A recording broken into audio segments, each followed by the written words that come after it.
Hello students, देखिए SSC CGL 2024 के लिए लास्ट क्लास में हमने प्रैक्टिस सीरीज स्टार्ट की थी और इस प्रैक्टिस सीरीज में हम क्या करेंगे, एसएससी सीएचएसएल 2024 के अभी जो लेटेस्ट पेपर हुए हैं उन सभी पेपर को हम सॉल्व करेंगे। एसएससी सीएचएसएल के क्यों कर रहे हैं? क्योंकि इसमें लेटेस्ट क्वेश्चन पूछे गए हैं। कई स्टूडेंट्स का डाउट है कि सर सीजीएल के प्रीवियस ईयर क्वेश्चन करवा देते, तो सीजीएल के 2023 के करवाएंगे। उस टाइम पे लेवल बहुत कम था। इस बार अगर आप देखोगे तो सीएचएसएल का जो लेवल है वो इंक्रीज कर दिया गया है। अगर 2023 के आप सीएचएसएल के पेपर सोल्व करोगे, बहुत ही लो लेवल के क्वेश्चंस थे, लेकिन इस बार आपको देखने को मिलेगा कि इसमें जो क्वेश्चंस का लेवल है वो मॉडरेट लेवल के क्वेश्चंस है। आज की क्लास में आप सीखोगे, यहाँ पे 25 सवालों में से 5 सवाल तो ऐसे रहेंगे कि बहुत ज्यादा कैलकुलेटिव रहेंगे। अगर आप एग्जाम में करने की कोशिश करोगे, उनको बेसिक तरीके से करोगे, तो वहीं से एक एक सवाल है वो 3-3 4-4 मिनट ले लेगा आपका। तो ऐसे कैलकुलेटिव सवालों को आपको कैसे हैंडल करना है, वो सारे तरीके यहाँ पे हम सीखने वाले हैं। इसीलिए हम यहाँ पे लेटेस्ट पेपर ले रहे हैं, तो बहुत हेल्प करेगी। ये जितने भी प्रैक्टिस सेट के पेपर रहेंगे, ये आपके एग्जाम के लिए बहुत इंपॉर्टेंट है, क्योंकि 2024 में अभी ये लेटेस्ट पेपर हुए हैं। तो इन लेटेस्ट पेपर में जो क्वेश्चंस अभी अभी जो आए हैं, ट्रेंडिंग कौन सा नया क्वेश्चन बन गया है, वो सभी आपको पता चलेगा। तो ये बहुत जरूरी है, ये सवालों को करना है। ठीक है, तो यहाँ से हम प्रैक्टिस सेट के साथ में कर रहे हैं। करना चाहे तो हम यहाँ पे मैं आपको टॉपिक वाइज भी करवा सकता था, लेकिन टॉपिक वाइज इसीलिए नहीं करवा रहा, टाइम बहुत कम है। आपको प्रैक्टिस चाहिए, वो इस तरीके से चाहिए कि आपको एग्जाम में देखते ही आपको ये पता चलेगी यहाँ से कैसे सोल्व करना आपको पेपर। तो यहाँ से आपको ये चीज भी सीखने को मिलेगी, आपको पेपर में हैंडल कैसे करते हैं क्वेश्चन को, हार्ड क्वेश्चन को कैसे करना है, इजी क्वेश्चन को कैसे करना है, मॉडरेट क्वेश्चन को कैसे करना है, वो सारी चीजें मैं यहाँ पे एक्सप्लेन करूंगा। क्लियर है? यहाँ से इनकी पीडीएफ आपको टेलीग्राम चैनल पे मिल जाएगी, नीचे डिस्क्रिप्शन बॉक्स में उसकी लिंक दी हुई है, वहां जाके आप टेलीग्राम चैनल को ज्वाइन कर लीजिए।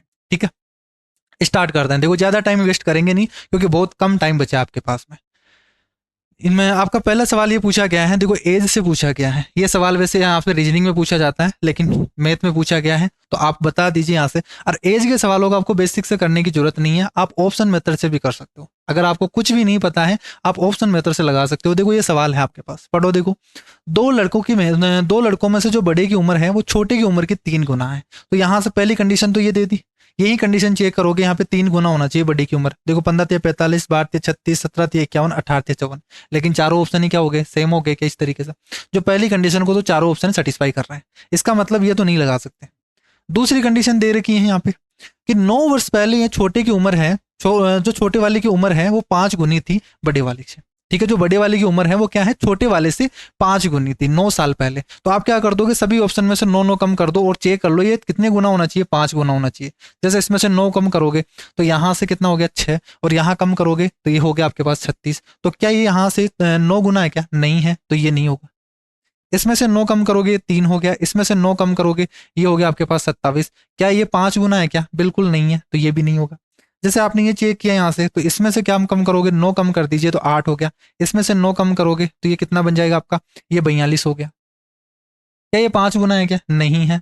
इसमें चेक करोगे, देखो 9 हो गया, इसमें कम करोगे 9 तो ये कितना हो जाएगा, ये 45 हो गया। क्या ये 5 गुना है क्या? बिल्कुल 5 गुना है, आंसर यही हो जाएगा। इस तरीके से आप ऑप्शन मेथड लगा के सोल्व कर सकते हो। बाकी इसका डायरेक्ट यहाँ से जो बेसिक तरीका है वो क्या है, एक तो तरीका ये हो गया ऑप्शन मेथड। अगर आपको कुछ भी नहीं आता है, आप ऑप्शन मेथड लगा के सोल्व कर सकते हो, और सबसे बेस्ट तरीका यही है एजेज वाले सवालों के लिए, क्योंकि बेसिक लगाओगे टाइम लगेगा। यहाँ पे एग्जाम में आपको ऑप्शन से देखना है, ऑप्शन दिख जाएगा, आंसर आ जाएगा। देखो ठीक है, अगर इसका सवाल को आपको बेसिक से करना है तो कैसे करोगे, रेशियो से करेंगे अपन इस सवाल को। देखो क्या बोला गया है कि दोनों की जो उम्र है, बड़े वाले की तो मैं बड़े मियाँ, एक को छोटे मियाँ बोल देते हैं। एक को बड़े मियाँ हो गया, एक छोटे मियाँ हो गया। अब जो बड़े मियाँ है वो छोटे मियाँ से कितने गुना है, ये 3 गुना है इसकी उम्र। ठीक है, तो यहां से कितने गुना है, ये 3 गुना है। ये क्या है, 1। ये कब है, ये वर्तमान में है। और 9 साल पहले ये है जो छोटे की उम्र का 5 गुना है। तो मैं इस तरीके से बोल देता हूं कि यहां से ये 9 साल पहले, अभी तो ये 3 और ये 1 है, इस तरीके से है। और 9 साल पहले, कितने साल पहले, 9 साल पहले ये 5 गुना है, यानी ये अगर 1 है तो ये कितना है, ये 5 साल का रहा होगा, इस तरीके से। और ये भी क्या है, यहां से 9 साल पहले। क्या यहाँ पे गैप सेम है क्या? देखो 9 साल का दोनों के बीच में गैप है क्या? तो हम पहला काम यही कर देंगे, इनका डिफरेंस है, जो यूनिट का डिफरेंस है वो इक्वल करेंगे। यहाँ से डिफरेंस क्या होना चाहिए, ये इक्वल होना चाहिए यहाँ पे। ठीक है, तो हमेशा ध्यान रखना, जब भी रेशियो दे रखा हो तो डिफरेंस को इक्वल कैसे करते हैं, ये तरीका जान लेना बहुत इंपॉर्टेंट है। इनका डिफरेंस क्या है, 2 है, इसको यहाँ पे मल्टीप्लाई कर दो। इनका डिफरेंस क्या है, 4 है, इसको यहाँ पे मल्टीप्लाई कर दो। अगर इनके आसपास में कुछ कट रहा है तो काट दीजिए, 2 से कट रहा है बिल्कुल तो 2 बार काट दीजिए, इसको 2 से मल्टीप्लाई करेंगे तो ये क्या बन जाएगा आपका 6 और ये बन गया आपका 2। अब आप चेक कर लीजिए, देखो 1 से कितना हो गया 2, 1 यूनिट बढ़ गया, 5 से कितना हो गया 6, 1 यूनिट बढ़ गया, दोनों के बीच में डिफरेंस सेम हो गया क्या, 1 यूनिट का। क्या इस 1 यूनिट की वैल्यू, इस 1 यूनिट की वैल्यू आपको 9 वर्ष दे रखी है क्या, और यहाँ पे भी 1 यूनिट आ गया क्या, इस 1 यूनिट की वैल्यू कितनी है 9 साल है। तो इस 1 यूनिट की वैल्यू आपके पास दिख गई कि 1 यूनिट की वैल्यू कितनी आ गई, ये 9 साल आ गई। आप यहाँ पे लिख दोगे भाई ये 1 यूनिट की वैल्यू कितनी गिवन है, ये 9 साल हमें गिवन है। हमें क्या चाहिए यहाँ से, वर्तमान में इनकी एज कितनी है, तो यहां से बता दीजिए भाई 1 साल की है, 1 यूनिट की वैल्यू 9 साल है, 1 यूनिट की वैल्यू कितनी है 9 साल है, तो इस 6 यूनिट की वैल्यू कितनी होगी 54, और यहां से 2 यूनिट की वैल्यू कितनी होगी 18, यानी छोटे मियाँ की 18 और बड़े मियाँ की कितनी होगी 54 वर्ष होगी। ये इसका डायरेक्ट, इसका जो बेसिक तरीका है ये होगा। ये रेशियो मेथड है, अगर आप बेसिक से करोगे तो इक्वेशन बनाते फिरोगे, फिर इनकी इक्वेशन बनाओ, 2 इक्वेशन बनेगी, 2 इक्वेशन को सोल्व करना, आंसर आएगा, वो प्रॉपर बेसिक तरीका है। ये इसका रेशियो मेथड है। तीसरा तरीका इसका ऑप्शन मेथड है। तो ये वाला तरीका भी हम नहीं लगाते हैं, कॉम्प्लिकेटेड सवाल हो तो लगाते हैं, बट यहाँ पे इस तरीके का अगर नॉर्मल सवाल है, 2 कंडीशन दे रखी है, एक ऑप्शन से कर दो आंसर आ जाएगा आपका। ठीक है, 5 से 10 सेकंड का सवाल है, आप ऑप्शन से ही कर देना, बेस्ट रहेगा एग्जाम में। नेक्स्ट सवाल देखो, यहाँ से परसेंटेज का पूछा गया। परसेंटेज के सवालों में तो परसेंटेज निकालना इतना आप इजी कर लो, इतनी प्रैक्टिस कर लो कि देखते ही आंसर आ जाए। इनमें पेन लगाने की जरूरत नहीं है। देखो ये क्वेश्चन है, बिना पेन लगाए सोल्व करते हैं। कैसे, पिछले साल एक इलेक्ट्रिक बाइक की कीमत है वो 1,25,000 थी, पिछले साल 1,25,000 थी। इस साल इसकी कीमत है वो 30% में कमी हो गई, 30% कमी हो गई। तो पहली चीज तो क्या कर दो भाई, 1,25,000 का आप क्या कर दो 30% निकाल दो, यही कर देते अपन। और इतना पैसे का हो जाएगा, इसमें से कम हो जाएगा। तो सिंपल सा सवाल यही है कि पिछले साल 1,25,000 की थी, अब 30% कम हो गया, तो यहां से इसकी कीमत कितनी हो जाएगी ये पूछा गया। क्या इसमें पेन लगाने की जरूरत है क्या, ये तो डेली लाइफ से रिलेटेड सवाल है। 1,25,000 का 30% करो, देखो 125 को 30 से मल्टीप्लाई करना है तो 12 36 और 37.5, तो 37,500 कम हो गए यहाँ पे। तो सीधा सवाल है भाई, 1,25,000 में से 37,500 कम कर दो, तो 25 और यहाँ से 37 बनाना है, 37 कम करना है, तो यहाँ से 12,500 और कम कर देना। यहाँ से 1,00,000 में से 1,00,000 में से 12,500 कम कर दो, तो यहाँ से 87,500 हो गया क्या आंसर। क्या बिना पेन लगाए आप कर सकते थे क्या इस सवाल को, इसमें क्या पेन लगाए बताओ। 30% कम करना है, 1,25,000 का 30% निकालो, 37,500 होगा, 37,500 कम कर देंगे, 87,500 आ जाएगा। इस तरीके से आप बिना पेन लगाए सोल्व कर दो। बाकी अब अगर पेन लगाने की आप करते हो तो इस तरीके से बना दो, इसके तरीके बहुत सारे हैं। बेसिक तरीके से करोगे तो भाई 1,25,000 है, इसका पहले तो आप क्या निकालो 30% निकालो, तो आप बोलोगे यहाँ से 37,500, 37,500। अब इसमें से 1,25,000 में से आप घटा दो 37,500, ये घटा दोगे तो ये आ जाएगा आपका 87,500, ये आंसर हो जाएगा। एक तरीका तो ये हो गया जो बिल्कुल बेसिक तरीका है, मैंने बताया, इसको माइंड में करने का तरीका बता दिया भाई, इस तरीके से कर सकते हो। दूसरा तरीका आप इस तरीके से करोगे, बाद में कितनी होगी तो एक लाइन में अगर लिखना है तो इस तरीके से कर दो भाई, 1,25,000 है और 30% क्या हो गया कम हो गया। 30% का मतलब क्या होता है, फ्रैक्शन में बोला था मैंने आपको लास्ट क्लास में कि फ्रैक्शन आपको सारी याद करनी है। इस 30% का मतलब 3/10, यानी अगर 10 रुपये था तो 3 रुपये कम हो गया, 7 हो गया, तो 7/10 कर दो। ठीक है, तो यहां से सोल्व करेंगे, 125 को 7 से मल्टीप्लाई करो, 7 पंजे 35, 3 और 7 उन्नीस 14 और 3 17 और 1 7 और 1 8। क्या यह हो गया कि आपके पास 87,500, ये हो गया। अगर ये तरीका भी नहीं लगाना चाहते हो तो आप तीसरा तरीका लगा दो। क्या कि यहां से इसका 30% क्या हो गया कम हो गया, तो आप डायरेक्ट ये बोल दो भाई 1,25,000 है, इसका 30% तो कम हो गया ना, तो बचा कितना 70% ही तो बचा ना, इसका 70% निकाल दो, ये भी 87,500 आ जाएगा। इस तरीके से भी कर सकते हो। तो इस क्वेश्चन को करने के तरीके तो बहुत सारे हैं, लेकिन इतने तरीके क्यों लगाएं अपन, जब इस सवाल को हम माइंड में ही कर सकते हैं तो फिर इस तरीके से पेन नहीं लगाते एग्जाम में। ये सवाल केवल और केवल बिना पेन वाला सवाल था। नेक्स्ट सवाल देखो, अभी देखो यहाँ से जो शुरू की 5 से 10 क्लासेस होगी मैं पूरा डिटेल से समझाऊंगा आपको, तरीके तो बताऊंगा भाई यहाँ से आप गलती क्या करते हो। आप एक एक क्वेश्चन को पेन लगा के सोल्व करते हो, बट करना ही नहीं होता है। तो क्वेश्चन को पहले पहचानना होगा कि आपको कौन सा क्वेश्चन है वो बिना पेन लगाने वाला है और कौन सा क्वेश्चन है आपका डिटेल से करने वाला है। तो ये चीज समझ जाओगे, कौन सा क्वेश्चन स्किप करना है, कौन सा क्वेश्चन देखते ही करना है, ये चीज समझ जाओगे तो टाइम अपने आप ही कम हो जाएगा। तो यही चीज़ मुझे सिखानी है, इसीलिए मैं पहले यहाँ से जो डायरेक्ट तरीका बताता हूँ कि एग्जाम में आप ये लगाओ, और आप क्या करते हो यहाँ से पूरे तरीके बताऊंगा कि ये वाला तरीका लगाओगे, ये वाला तरीका लगाओगे, ये वाला तरीका लगाओगे। इसी तरीके से आपको समझ में आएगा। बस क्लासेस आप देखते रहो और फिर मॉक टेस्ट लगाओ इन पे। मैं ये नहीं कहता कि यहाँ से आपको ये पूरी चीजें ये पूरी देखनी है, आपको कंप्लीट देखो, बट इनका जो यूज करना आपको मॉक टेस्ट में करना है। जो चीजें मैं सिखा रहा हूँ वो मॉक टेस्ट में अप्लाई करो। जब अप्लाई करोगे तभी समझ में आएगी। ऐसा मेरे करने से आपको समझ में नहीं आएगा। मैं तो पूरे क्वेश्चन आपको सोल्व करके बता दूंगा 15 मिनट में, और उससे मतलब क्या होगा? आपको तो कुछ समझ में आएगा नहीं। देखने से कुछ नहीं होता, देखो, उससे समझो और फिर अप्लाई करो वो चीज, तब आएगा समझ में। ये सवाल देखो यहाँ से क्या बोला गया, और ये अच्छे लेवल के सवाल हैं। ऐसे नहीं है कि आप देखते ही कर दोगे इन सवालों को, इनमें पेन लगाने की जरूरत पड़ेगी इस सवाल में।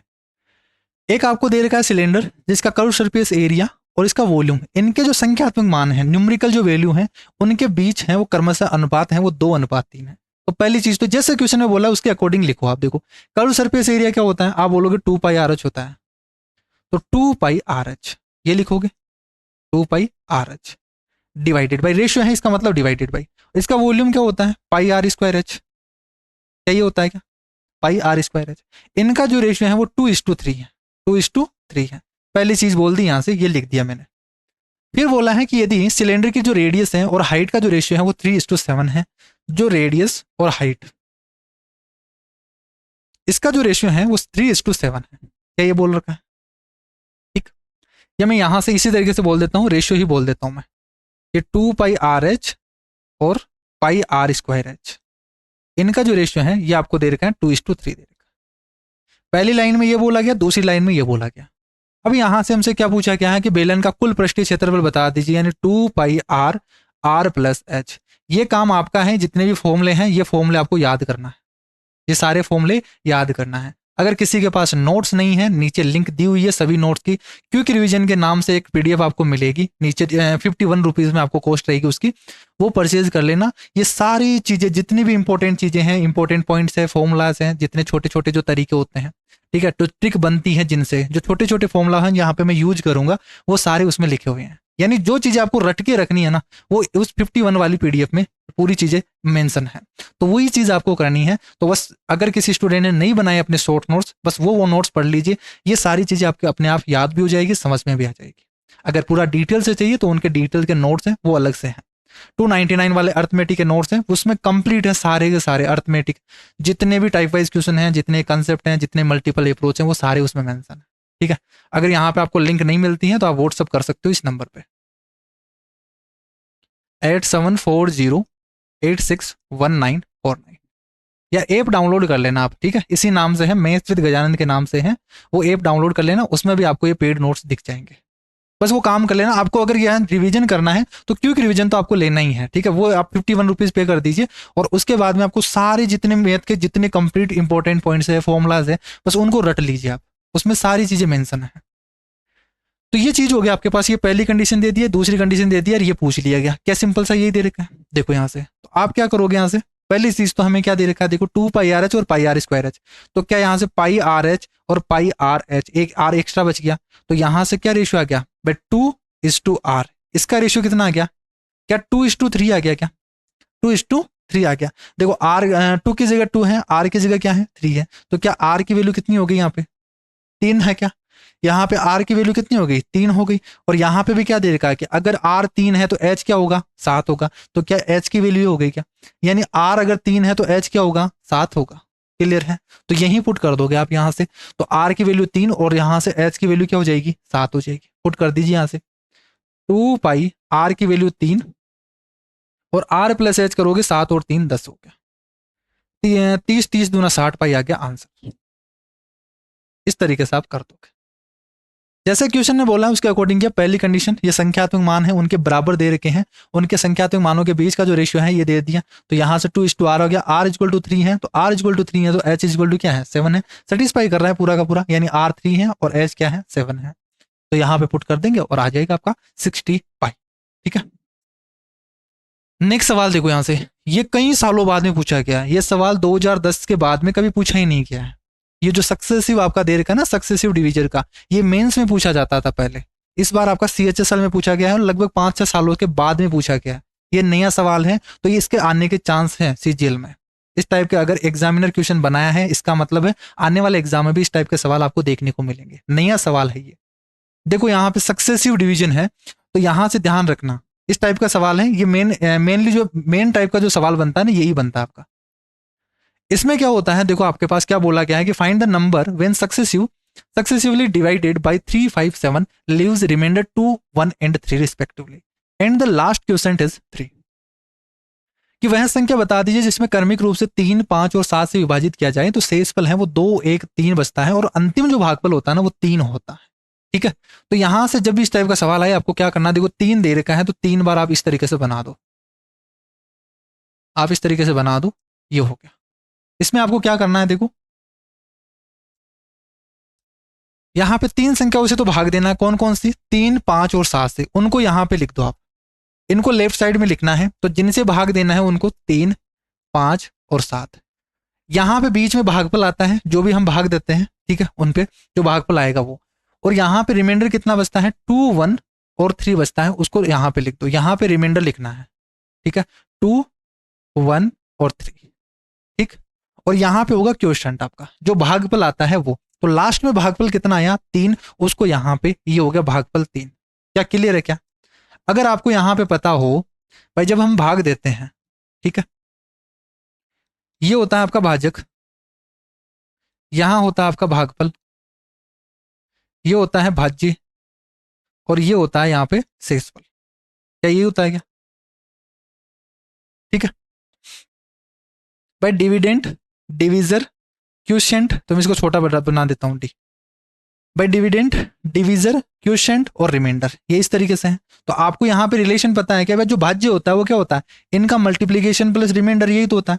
भाई dividend is equal to divisor into quotient plus remainder. क्या यही होता है क्या आपका? भाई जब हम इन संख्याओं को मल्टीप्लाई करेंगे और रिमाइंडर जोड़ देंगे तो क्या ये वाला आ जाएगा आपके पास? तो यही तो पूछा गया है हमसे, नंबर पूछा गया है। तो आप क्या करोगे, देखो ये आपके पास क्या है, डिविजर है, ये आपका क्वोशिएंट है, ये आपका क्या है, रिमाइंडर है। तो आप यहां से इनको मल्टीप्लाई करोगे, इनमें क्या करोगे, जोड़ दोगे। तो यहां पे जोड़ना है, यहां पे मल्टीप्लाई करना है। ध्यान रखना, इस टाइप का सवाल पूछा जाएगा आने वाले एग्जाम में। तो 7 या 21, 21 और प्लस 3 कर दोगे तो 24। तो ये आ गया आपका 24, भाज्य आ गया, डिविडेंट आ गया। अब यहाँ पे क्या बन गया ये, अब इस बार आपका क्या बन गया, ये क्वोशिएंट बन गया है। यहाँ पुट करते क्वोशिएंट बन गया, यहाँ से सोल्व किया तो ये आपका डिविजर बन गया, सॉरी डिविडेंट बन गया। अब यहाँ से ये वैल्यू निकालनी है तो क्या करेंगे, वापस से वही प्रोसेस, इसको गुना कर दो, इसको क्या कर दो, प्लस कर दो। तो इस पंजे 120, 120 और एक जोड़ोगे 121 बन गया। अब यहाँ पे नंबर ही आ जाएगा आपका, ये एन हो जाएगा नंबर जिसमें हमने भाग दिया है। ठीक है, तो वो भाज्य निकल के आएगा। देखो 121 को 3 से मल्टीप्लाई करेंगे तो 12 36, 360 और 3 और जोड़ेंगे 363।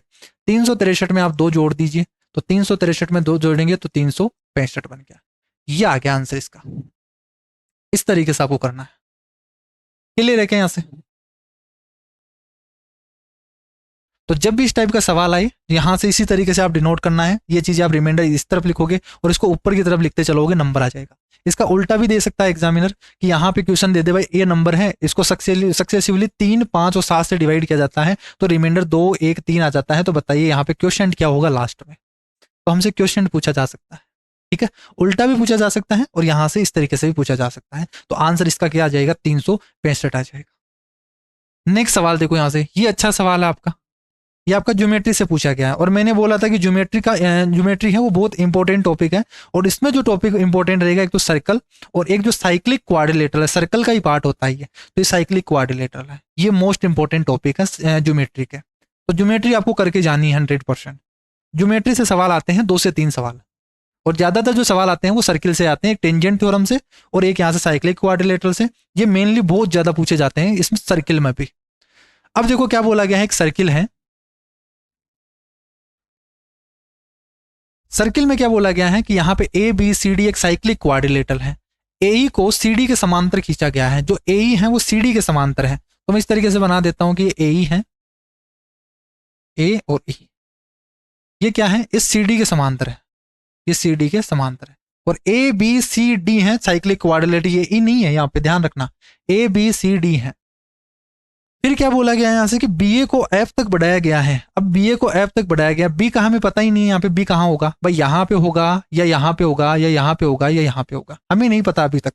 ठीक है, आगे बढ़ते हैं इसको। भाई बी ए को एफ तक बढ़ाया जाता है, ठीक है बढ़ा देंगे। ए बी सी जो एंगल है, ए बी सी जो एंगल है वो 85 है। ए बी सी कितना होना चाहिए, 85 होना चाहिए।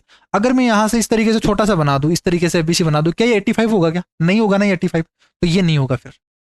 और एफ ए ई है, जो एफ ए ई है वो 24 डिग्री होना चाहिए। तो आप क्या करो भाई, ये तो नहीं हो सकता यहाँ, तो मैंने जैसे मान लिया यहाँ पे बना दिया, ये ए, ये बी हो गया और ये सी हो गया। क्या ये 85 हो सकता है, बिल्कुल हो सकता है, ये 85 हो सकता है, दिखने में हमें दिख रहा है, एग्जैक्ट नहीं देखना भाई 85 ही है, लेकिन ये इस तरीके का बनना चाहिए, हमें पता चलना चाहिए कि यहाँ से 85 बन रहा है। जैसे फिर बोला है कि यहाँ से बी ए को आगे बढ़ाया, तो अब बी ए को आगे बढ़ा दो आप। तो हमने इस बी ए को ये आगे बढ़ा दिया, कहां तक बढ़ाया, एफ तक बढ़ा दिया, ये मैंने एफ तक इसको इंक्रीज कर दिया। और एफ ए ई है, देखो एफ ए ई, क्या यहाँ पे ये छोटा सा एंगल बनेगा, क्या ये छोटा सा एंगल कितना है 24 डिग्री, ये हमें गिवन है, ये 24 हमें गिवन है, दे दिया। अब यहां से क्या पूछा गया है कि बी सी डी का एंगल बताओ, क्या यहां से साइक्लिक क्वाड्रिलेटरल बन गया क्या। अब आप साइक्लिक क्वाड्रिलेटरल देखोगे, देखो ए बी सी और डी, इनको मिला दो और ये क्या बन गया आपका, साइक्लिक क्वाड्रिलेटरल बन गया है। ए बी सी डी, कोई भी एक सर्किल दे रखा हो, उसमें कैसे भी डायग्राम हो, बस 4 पॉइंट होने चाहिए। इस तरीके से भी ये भी एक साइक्लिक क्वाड्रिलेटरल है, ये कोई जरूरी नहीं है, ठीक है, ये इस तरीके से ये भी साइक्लिक क्वाड्रिलेटरल, यानी 4 पॉइंट इस सर्किल को टच करनी चाहिए, ठीक है, वहीं क्या हो जाता है आपका साइक्लिक क्वाड्रिलेटरल हो जाता है। एक ऐसा क्वाड्रिलेटरल जो क्या हो उस सर्किल के अंदर हो, उसी को हम साइक्लिक क्वाड्रिलेटरल बोलते हैं। और इसकी कंडीशन क्या है, इसके अपोजिट एंगल का जो सम होता है ना वो 180 होता है। मोस्ट इंपॉर्टेंट पॉइंट है ये चीज, इसी पे बेस सवाल पूछा जाता है, ठीक। अब देखो क्या बोला गया है हमसे, यहां से आप ये बोलोगे हमें क्या चाहिए, बी सी डी चाहिए। देखो बी सी और डी चाहिए, ये वाला एंगल चाहिए हमें, ये वाला एंगल। अब ये वाला एंगल कैसे आएगा, देखो ये एक साइक्लिक क्वाड्रिलेटरल इस तरीके का बन गया क्या, अगर मैं इसको छोटा सा बना दूं इस तरीके से, ये इस तरीके से बन गया, ठीक है। ये वाला एंगल सी है, ये बी है, ये ए है और ये डी है। अगर मुझे सी चाहिए तो क्या, अगर मुझे ये वाला एंगल पता चल जाए तो मैं इसका 180 माइनस कर दूंगा इसमें से, भाई इनका सम 180 होना चाहिए। अगर मुझे ये वाला एंगल पता चल जाए तो ये एंगल बता सकते हैं अपन, और कोई दूसरा अल्टरनेटिव तरीका नहीं है कि हम बता दे। या फिर यहाँ पे तीनों एंगल पता हो तो 360 में से घटा दूं तो ये वाला एंगल आ जाएगा। हमें तो केवल ये 85 ही दे रखा है, तो ये वाला एंगल मैं निकाल सकता हूँ भाई, 85 है तो इसका अपोजिट एंगल ये वाला 85 हमें दे रखा है, ये 85 है तो इसके अपोजिट वाला एंगल क्या होगा, 180 में से 85 घटा दोगे, तो 180 में से आप क्या कर दोगे 85 को घटा दोगे तो कितना आ जाएगा, ये 95 आ जाएगा क्या आपके पास, 95 आ जाएगा, ये 95 डिग्री है। और हमसे ये बोला गया है कि ये वाली लाइन और ये वाली लाइन क्या है, एक दूसरे के पैरेलल है। और ध्यान रखना हमेशा ये जो पैरेलल लाइन होती हैं इनके जो जेड आकृति में जो एंगल बनते हैं इस तरीके से, जो दो पैरेलल लाइन है इनको कोई काट रहा है तो यहाँ पे जो एंगल होगा वही एंगल ये होगा, ठीक है। यहां पे जो एंगल होगा वही एंगल ये होगा, तो यही तो चीज बोला है, देखो ये वाली लाइन और ये वाली लाइन इसको इंटरसेक्ट कर रहा है, तो ये वाला जो एंगल होगा यही क्या होगा, ये भी एंगल 95 ही होगा। पता चल गया यहां से, पर ये 95 है तो ये भी 95 हो गया। अब यहां से आप बोलोगे ये वाली लाइन देखो, आप यहां से ये वाली पूरी लाइन, ये लाइन देखोगे तो ये टोटल 180 बनना चाहिए था। क्या ये वाला जो ए एंगल है क्या यहीं से निकल के आएगा, क्या ये वाला एंगल मुझे निकालना है, तो ये वाला एंगल कैसे निकल के आएगा, देखो ये 24 प्लस 95, टोटल 180 में से क्या कर दो 24 प्लस 95 घटा दो आप, ठीक है। तो कितना आ जाएगा, देखो 95 और अगर ये 5 होता तो 100, 120 यानी 119 है, 180 में से 119 घटा दो तो एक होते 120 हो गया, और यहां से ये 61 बन गया। क्या ये 61 डिग्री आ गया क्या, अगर ये 61 है तो ये वाला एंगल आप बता सकते हो, ये वाला एंगल कितना होगा सी वाला, तो आप 180 माइनस 61 कर दो, आंसर आ जाएगा आपके 9 यानी 70, 80, 119 डिग्री। ये हो गया आपका, क्या क्लियर है क्या यहां से, भाई यहां से साइक्लिक क्वाड्रिलेटरल का एक ही पॉइंट आपको ध्यान रखना है कि अपोजिट एंगल का जो सम होता है वो 180 होता है। तो हम ये एंगल जो निकाल रहे थे, ये वाला एंगल निकालना है, तो ये वाला एंगल हमें पता होना चाहिए था। और ये कैसे निकाला हमने, इसकी हेल्प से निकाला। 95 ये है तो 95 ये है, ये 24 हमें गिवन था, 180 ये है तो इनमें से क्या कर दिया 180 में से दोनों एंगल घटा दिए तो बाकी का बच्चा हुआ एंगल आ गया 61 आ गया, और यहाँ पे ये भी क्या होगा 61 होगा, ठीक है। या फिर यहां से ये भी बोल सकते हैं भाई ये 61 है ना, ये जो बाहर का एंगल होगा वही सेम होता है ये, तो यहां से इनका सम कितना बन रहा है 119 बन रहा है, तो ये भी 119 ही होगा अगर इस तरीके से करना चाहो तो। भाई ये वाला चीज है यहाँ पे, ठीक है, ये वाला हो गया यहाँ से, और इस तरीके से है ये भाई ये जो एंगल है ठीक है, ये बाहर वाला जो एंगल है वहीं सेम ये एंगल होता है इस तरीके से, ये अगर थीटा है तो ये थीटा होगा, ये 180 माइनस थीटा होगा, वो सेम चीज है। बट आप तो यही चीज ध्यान रखो भाई, इनके अपोजिट एंगल का सम है वो 180 होता है, तो अपोजिट एंगल की तरह ही निकाल लो। बहुत अच्छा लेवल का सवाल पूछा गया है, और अगर ये कंसेप्ट आपको पता थे तो आप यहाँ से कर सकते थे इस सवाल को। अगर आपको यहाँ से देखो, एक तो पैरेलल लाइन का कंसेप्ट आ गया, एकांतर कोण वाला, और एक यहाँ से साइक्लिक क्वाड्रिलेटरल का। अगर ये 2 पॉइंट आपको पता थे तो इस सवाल को कर सकते थे, नहीं तो नहीं कर सकते फिर इन सवालों को। एलजेब्रा में भी देखो, यहाँ से जो ज्योमेट्री है ना, ज्योमेट्री में एक ही चीज यहाँ से है, अगर आपको यहाँ से पूरा कंसेप्ट पता है, सारे फॉर्मूले पता है, और जो इंपॉर्टेंट पॉइंट्स है, जो पॉइंट है वो अगर आपके क्लियर है, माइंड में फिक्स है, तो ही आप कर सकते हो, नहीं तो नहीं कर पाओगे आप सवाल। तो जितना ज्यादा हो सके ज्योमेट्री को, जितने भी पॉइंट है उनको रिवाइज करो बार बार, हर सप्ताह में 2 से 3 बार तो रिवाइज करना है हर चीज को, क्योंकि बहुत बड़ा चैप्टर है वो। यदि 75 खिलौनों में से 18 खिलौने हैं वो लड़कों के लिए हैं, तो शेष लड़कियों के लिए हैं, तो बताइए लड़कियों के खिलौने का प्रतिशत कितना है।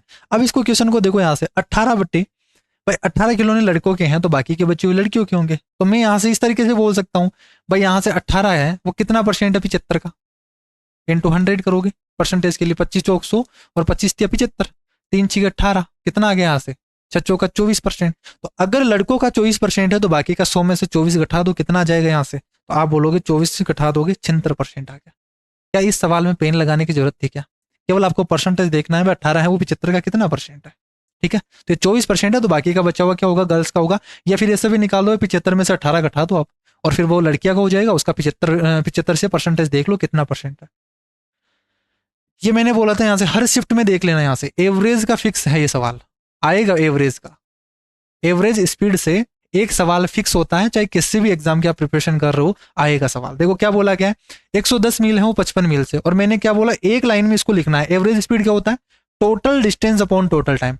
110 मील को 55 मील प्रति घंटे से, तो आप लिख दोगे ऊपर ये डिस्टेंस हो गई, और इसको चलने में कितना टाइम लगा, 55 की स्पीड से 2 घंटे लग गया, प्लस 120 चला अगले, उसको 60 की स्पीड से चल रहा है, 2 घंटे लगेंगे, तो यहां से 120 चला, इसको चलने में कितना टाइम लगा, 2 घंटे लग गया।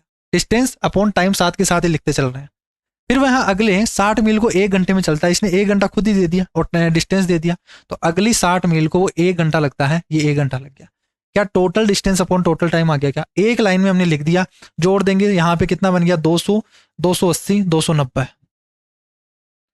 290 डिवाइडेड बाई 5, और 5 से डिवाइड करने का तरीका यहाँ से, इसको 5 से डिवाइड वैसे मत करना, 25 25 इसी तरीके से मत करना, सीधा कर दो 29 का डबल, कितना होता है 58, आंसर आ जाएगा 58।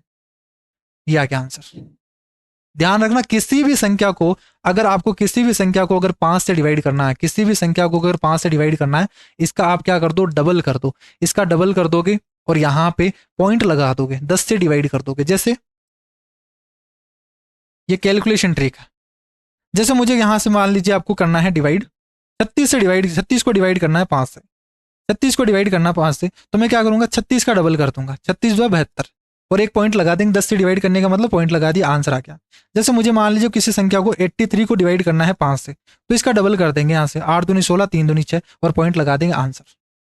ऐसा तो इनको सोल्व करने की जरूरत नहीं पड़ेगी, 29 का डबल देखोगे आंसर आ जाएगा, टाइम बचेगा आपका 3 सेकंड का टाइम, ऐसे 3 सेकंड टाइम बचेगा आपका। ये छोटे छोटे जो मल्टीप्लीकेशन ट्रिक है ये आपको पता होने चाहिए। अगर नहीं पता है, नीचे डिस्क्रिप्शन बॉक्स में 21 रुपीज में, ओनली 21 रुपीज में सारे जितने भी कैलकुलेशन ट्रिक हैं वो उसमें पीडीएफ में मेंशन है, वो पीडीएफ देख लेना। अगर किसी की कैलकुलेशन बिल्कुल ही लो लेवल की है, जैसे 5 से मल्टीप्लाई, 25 से मल्टीप्लाई, 125 से मल्टीप्लाई, डिवाइड करना, स्क्वायर रूट निकालना, स्क्वायर करना, ये तक याद नहीं है या नहीं निकालना आ रहा है, बस वो उस पीडीएफ को डाउनलोड कर लो, उसमें यहाँ पे जो भी चीजें हैं एक बार उनको तो कर ही लो आप, तभी आपकी कैलकुलेशन स्पीड बनेगी। ये देखो यहां से नेक्स्ट सवाल देखो, वापस से ज्योमेट्री का सवाल पूछा गया है। एक ट्राइंगल है, थोड़ा सा टाइम टेकिंग रहेगी क्लासेस, लेकिन सारी डिटेल से समझाऊंगा, जैसे जैसे आगे बढ़ते जाएंगे सारी चीजें हैं वो आपकी छोटी होती चली जाएगी, क्योंकि मैं हर एक कंसेप्ट आपको समझाते चल रहा हूं, तो फिर आगे नहीं समझाना पड़ेगा लास्ट तक। एक ट्राइंगल है एबीसी जिसमें 2 माध्यिकाएं हैं, 2 मीडियन है, यहाँ पे एक एडी है एक बी है, तो इस तरीके से है, ये मीडियन होगी। मीडियन का मतलब 2 बराबर भागों में इसको बांट दे, तो ये डी, और यहाँ से बी, तो इसको भी बराबर बराबर भागों में बांट दे, इसको बराबर बराबर भागों में बांट दे, इसको हम बोलते हैं मीडियन। और यहाँ पे जो मीडियन, तीनों मीडियन जो इंटरसेक्ट करती है उसको बोलते हैं यहाँ पे सेंट्रोइड। क्या बोलते हैं, सेंट्रोइड। सेंट्रोइड को जी से डिनोट करते हैं। और यहाँ पे ध्यान रखना एक और पॉइंट, और ये जो मीडियन है और यहाँ पे जो सेंट्रोइड है, ये हमेशा इस मीडियन को 2:1 में डिवाइड करता है। किस में काटता है? 2:1 में काटता है। 2:1 का रेशियो होता है इनके मीडियन का। कि जैसे मुझे ये लेंथ निकालनी है, टोटल लेंथ आपको दे दे 10, ठीक है, जैसे मान लीजिए टोटल लेंथ आपको दे दिया 6 लेंथ दे दिया, तो 6 को आप 2:3 में बांट दोगे, यानी ये वाली 4 होगी, ये वाली 2 होगी, इस तरीके से। और ये सवाल पूछ लिया जाता है, जैसे मैंने एग्जाम्पल दिया ना, ये सेम सवाल पूछा गया है आपका एसएससी में। दोनों जी पर इंटरसेक्ट करते हैं, बोल दिया यहाँ पे जी पर इंटरसेक्ट करते हैं, तो मैं इसको यहाँ पे, इनको तो 2:1 को मैंने बता दिया, ये जी पर इंटरसेक्ट करते हैं। और किस किस तरीके से करते हैं? समकोण पे काटते हैं। यहाँ पे 90 डिग्री बन रहा है, ध्यान रखना, यहाँ पे 90 डिग्री बन रहा है। एडी की लेंथ है वो कितनी है? 18 है। इसकी जो लेंथ है, टोटल जो लेंथ है वो 18 है। क्या अगर ये 18 है तो क्या इसको 2:1 में बांट दोगे? क्या भाई 2:1 में बांटोगे 18 को। अब ये देखो, ये बांटने वाले जो तरीके है ना, इनमें पेन मत लगाना आपको। आप क्या बोलोगे? 2:1 में बांटना है, यानी 3 यूनिट की वैल्यू कितनी दे रखी है? 18। 1 यूनिट की वैल्यू कितनी हो गई? 6 हो गई। 6 का डबल कर दो, एक बार ये कर दो, तो 12। ये जो लेंथ होगी 12 सेंटीमीटर हो गई, और ये वाली जो लेंथ हो गई 6 सेंटीमीटर हो गई। क्या ये 2:1 में हो गया क्या आपके पास? और टोटल लेंथ कितनी हो गई? 18 हो गई। ठीक, ये वाली लेंथ आ गई आपके पास। और जो बी है वो 12 है। क्या ये बी और ई ये 12 है क्या? और 2:1 में बांटते हैं, तो 12 को भी आप 2:1 में बांटोगे, लिखोगे नहीं आप, यहाँ पे माइंड में ही करोगे। 2:1 में बांटना है। 3 यूनिट की वैल्यू कितनी है? 12। 1 यूनिट की वैल्यू कितनी हो गई? 4। 4 का डबल कर दोगे 8 यहाँ पे, और ये हो गई 4। ये वाली लेंथ आ गई आपके पास 4, ये वाली लेंथ आ गई 8। क्या क्लियर है? जैसे जैसे बोला उसके अकॉर्डिंग कर दिया। अब बोला बीडी की लंबाई बता दो। अब बीडी की लंबाई कैसे आएगी? बीडी कहाँ है आपके पास? ये और ये वाली, ये आपके पास लेंथ पूछी गई है भाई, ये लेंथ हमसे पूछी गई है, और इसने बोला ये 90 डिग्री है। क्या है ये? 90 डिग्री। ये लेंथ ही तो बताना है। तो ये क्या हो गया आपके पास? राइट एंगल ट्राइंगल बन गया, जिसमें 6, 8 और 10 ट्रिपलेट आपको सारे याद करने हैं। सारे ट्रिपलेट याद होनी चाहिए आपको।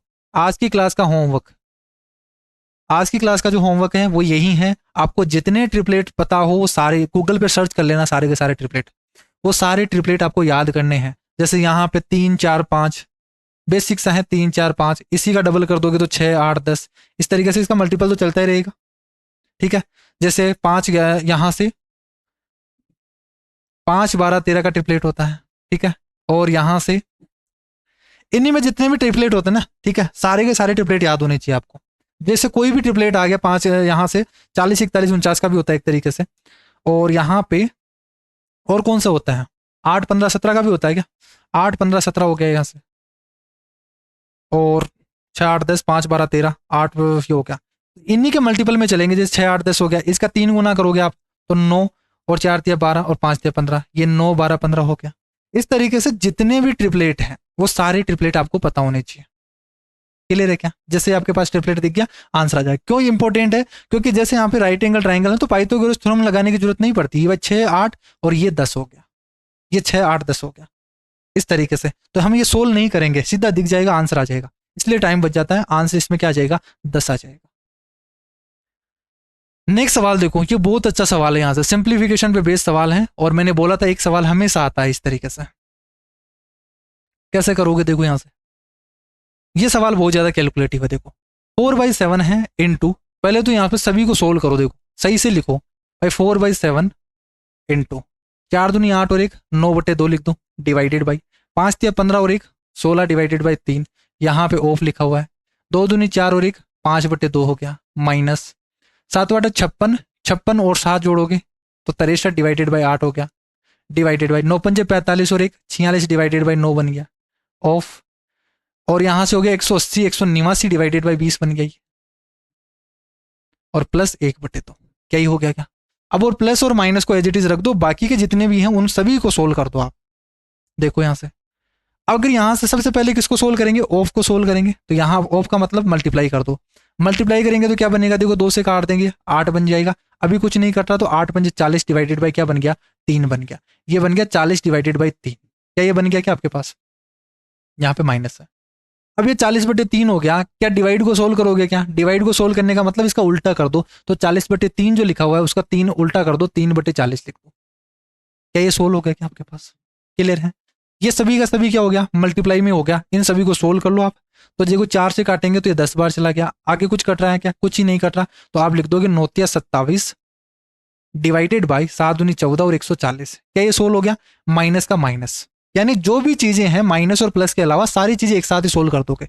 ये हो गया 27 डिवाइडेड बाई 140, माइनस को एज इट इज रखो। अब इस ब्रैकेट को सोल्व करना है यहाँ से, तो पहले ऑफ को सोल्व करना पड़ेगा, यानी मल्टीप्लाई कर दो। तो यहाँ से 9 से काटेंगे तो 9 दूनी 18 और 21 बार चला गया। अभी भी कुछ कट रहा है, यहाँ 10 बार, और यहाँ से 2 से काटेंगे और 23 बार। क्या ये हो गया क्या? और ध्यान रखना कोई भी दो नंबर हो जिनके बीच में गैप 2 का हो, कोई भी नंबर दे रखा हो 21 और 22, 21 और 23 दे रखा है, डिफरेंस कितने का है? 2 का है। अगर इनको मल्टीप्लाई करना हो तो इनके बीच वाली संख्या क्या है? 22। इस 22 का स्क्वायर कर दो, इसमें से 1 घटा देना। 22 का स्क्वायर क्या होता है? 484। 484 में 1 कम कर दो, 483। ये हो गया 483 डिवाइडेड बाई 10 हो गया क्या? यहाँ पे डिवाइड है यानी उल्टा हो जाएगा, 10 डिवाइडेड बाई 483 हो जाएगा। 10 डिवाइडेड बाई 483 हो जाएगा और ये मल्टीप्लाई में हो जाएगा। क्या ये हो गया क्या? क्लियर है? अगर इसको सोल्व करोगे यहाँ से तो ये 7 से कट रहा है क्या? 7 तो 56, 7 नाम 63, और ये 7 6 42, और कितना बचेगा? 6 बच गया, 7 नाम 63 हो गया। अभी भी 3 से कट रहा है तो 3 तिया 9 और 3 दूनी 6 और 3 तिया 9। यहाँ 2 से काट दीजिए तो ये 4 बार चला गया, ये आपका 5 बार हो गया। ऊपर आ गया आपका 15 और नीचे आ गया 23 चौक 92। ठीक है, तो ये आ गया 4 × 23। क्या ये हो गया क्या आपके पास? सही है क्या? यहाँ से देख लेना यहाँ पे, क्योंकि कैलकुलेशन मिस्टेक होते ही पूरा का पूरा क्वेश्चन गलत हो जाएगा आपका। ठीक है, एक बार चेक कर लेते हैं। 7 8 56, 56 और 6 6 12 13, 63 डिवाइडेड बाई 8 हो गया, भाग करेंगे और यहाँ पे 9 पंजे 45 और 1 46/9 बना था, इंटू 9 दूनी 18, 189 डिवाइडेड बाई 20 बनेगा। ठीक है, तो पहले इसको सोल्व करेंगे अपन। तो यहाँ से क्या बनेगा? 9 से 9 दूनी 18 एक बार हो गया।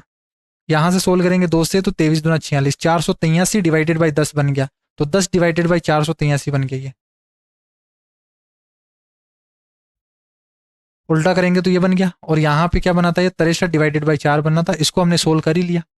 तो यहाँ पे 15 डिवाइडेड बाई 4 इंटू ये बन गया, और प्लस का 1/2 ये तो लिखा हुआ ही है।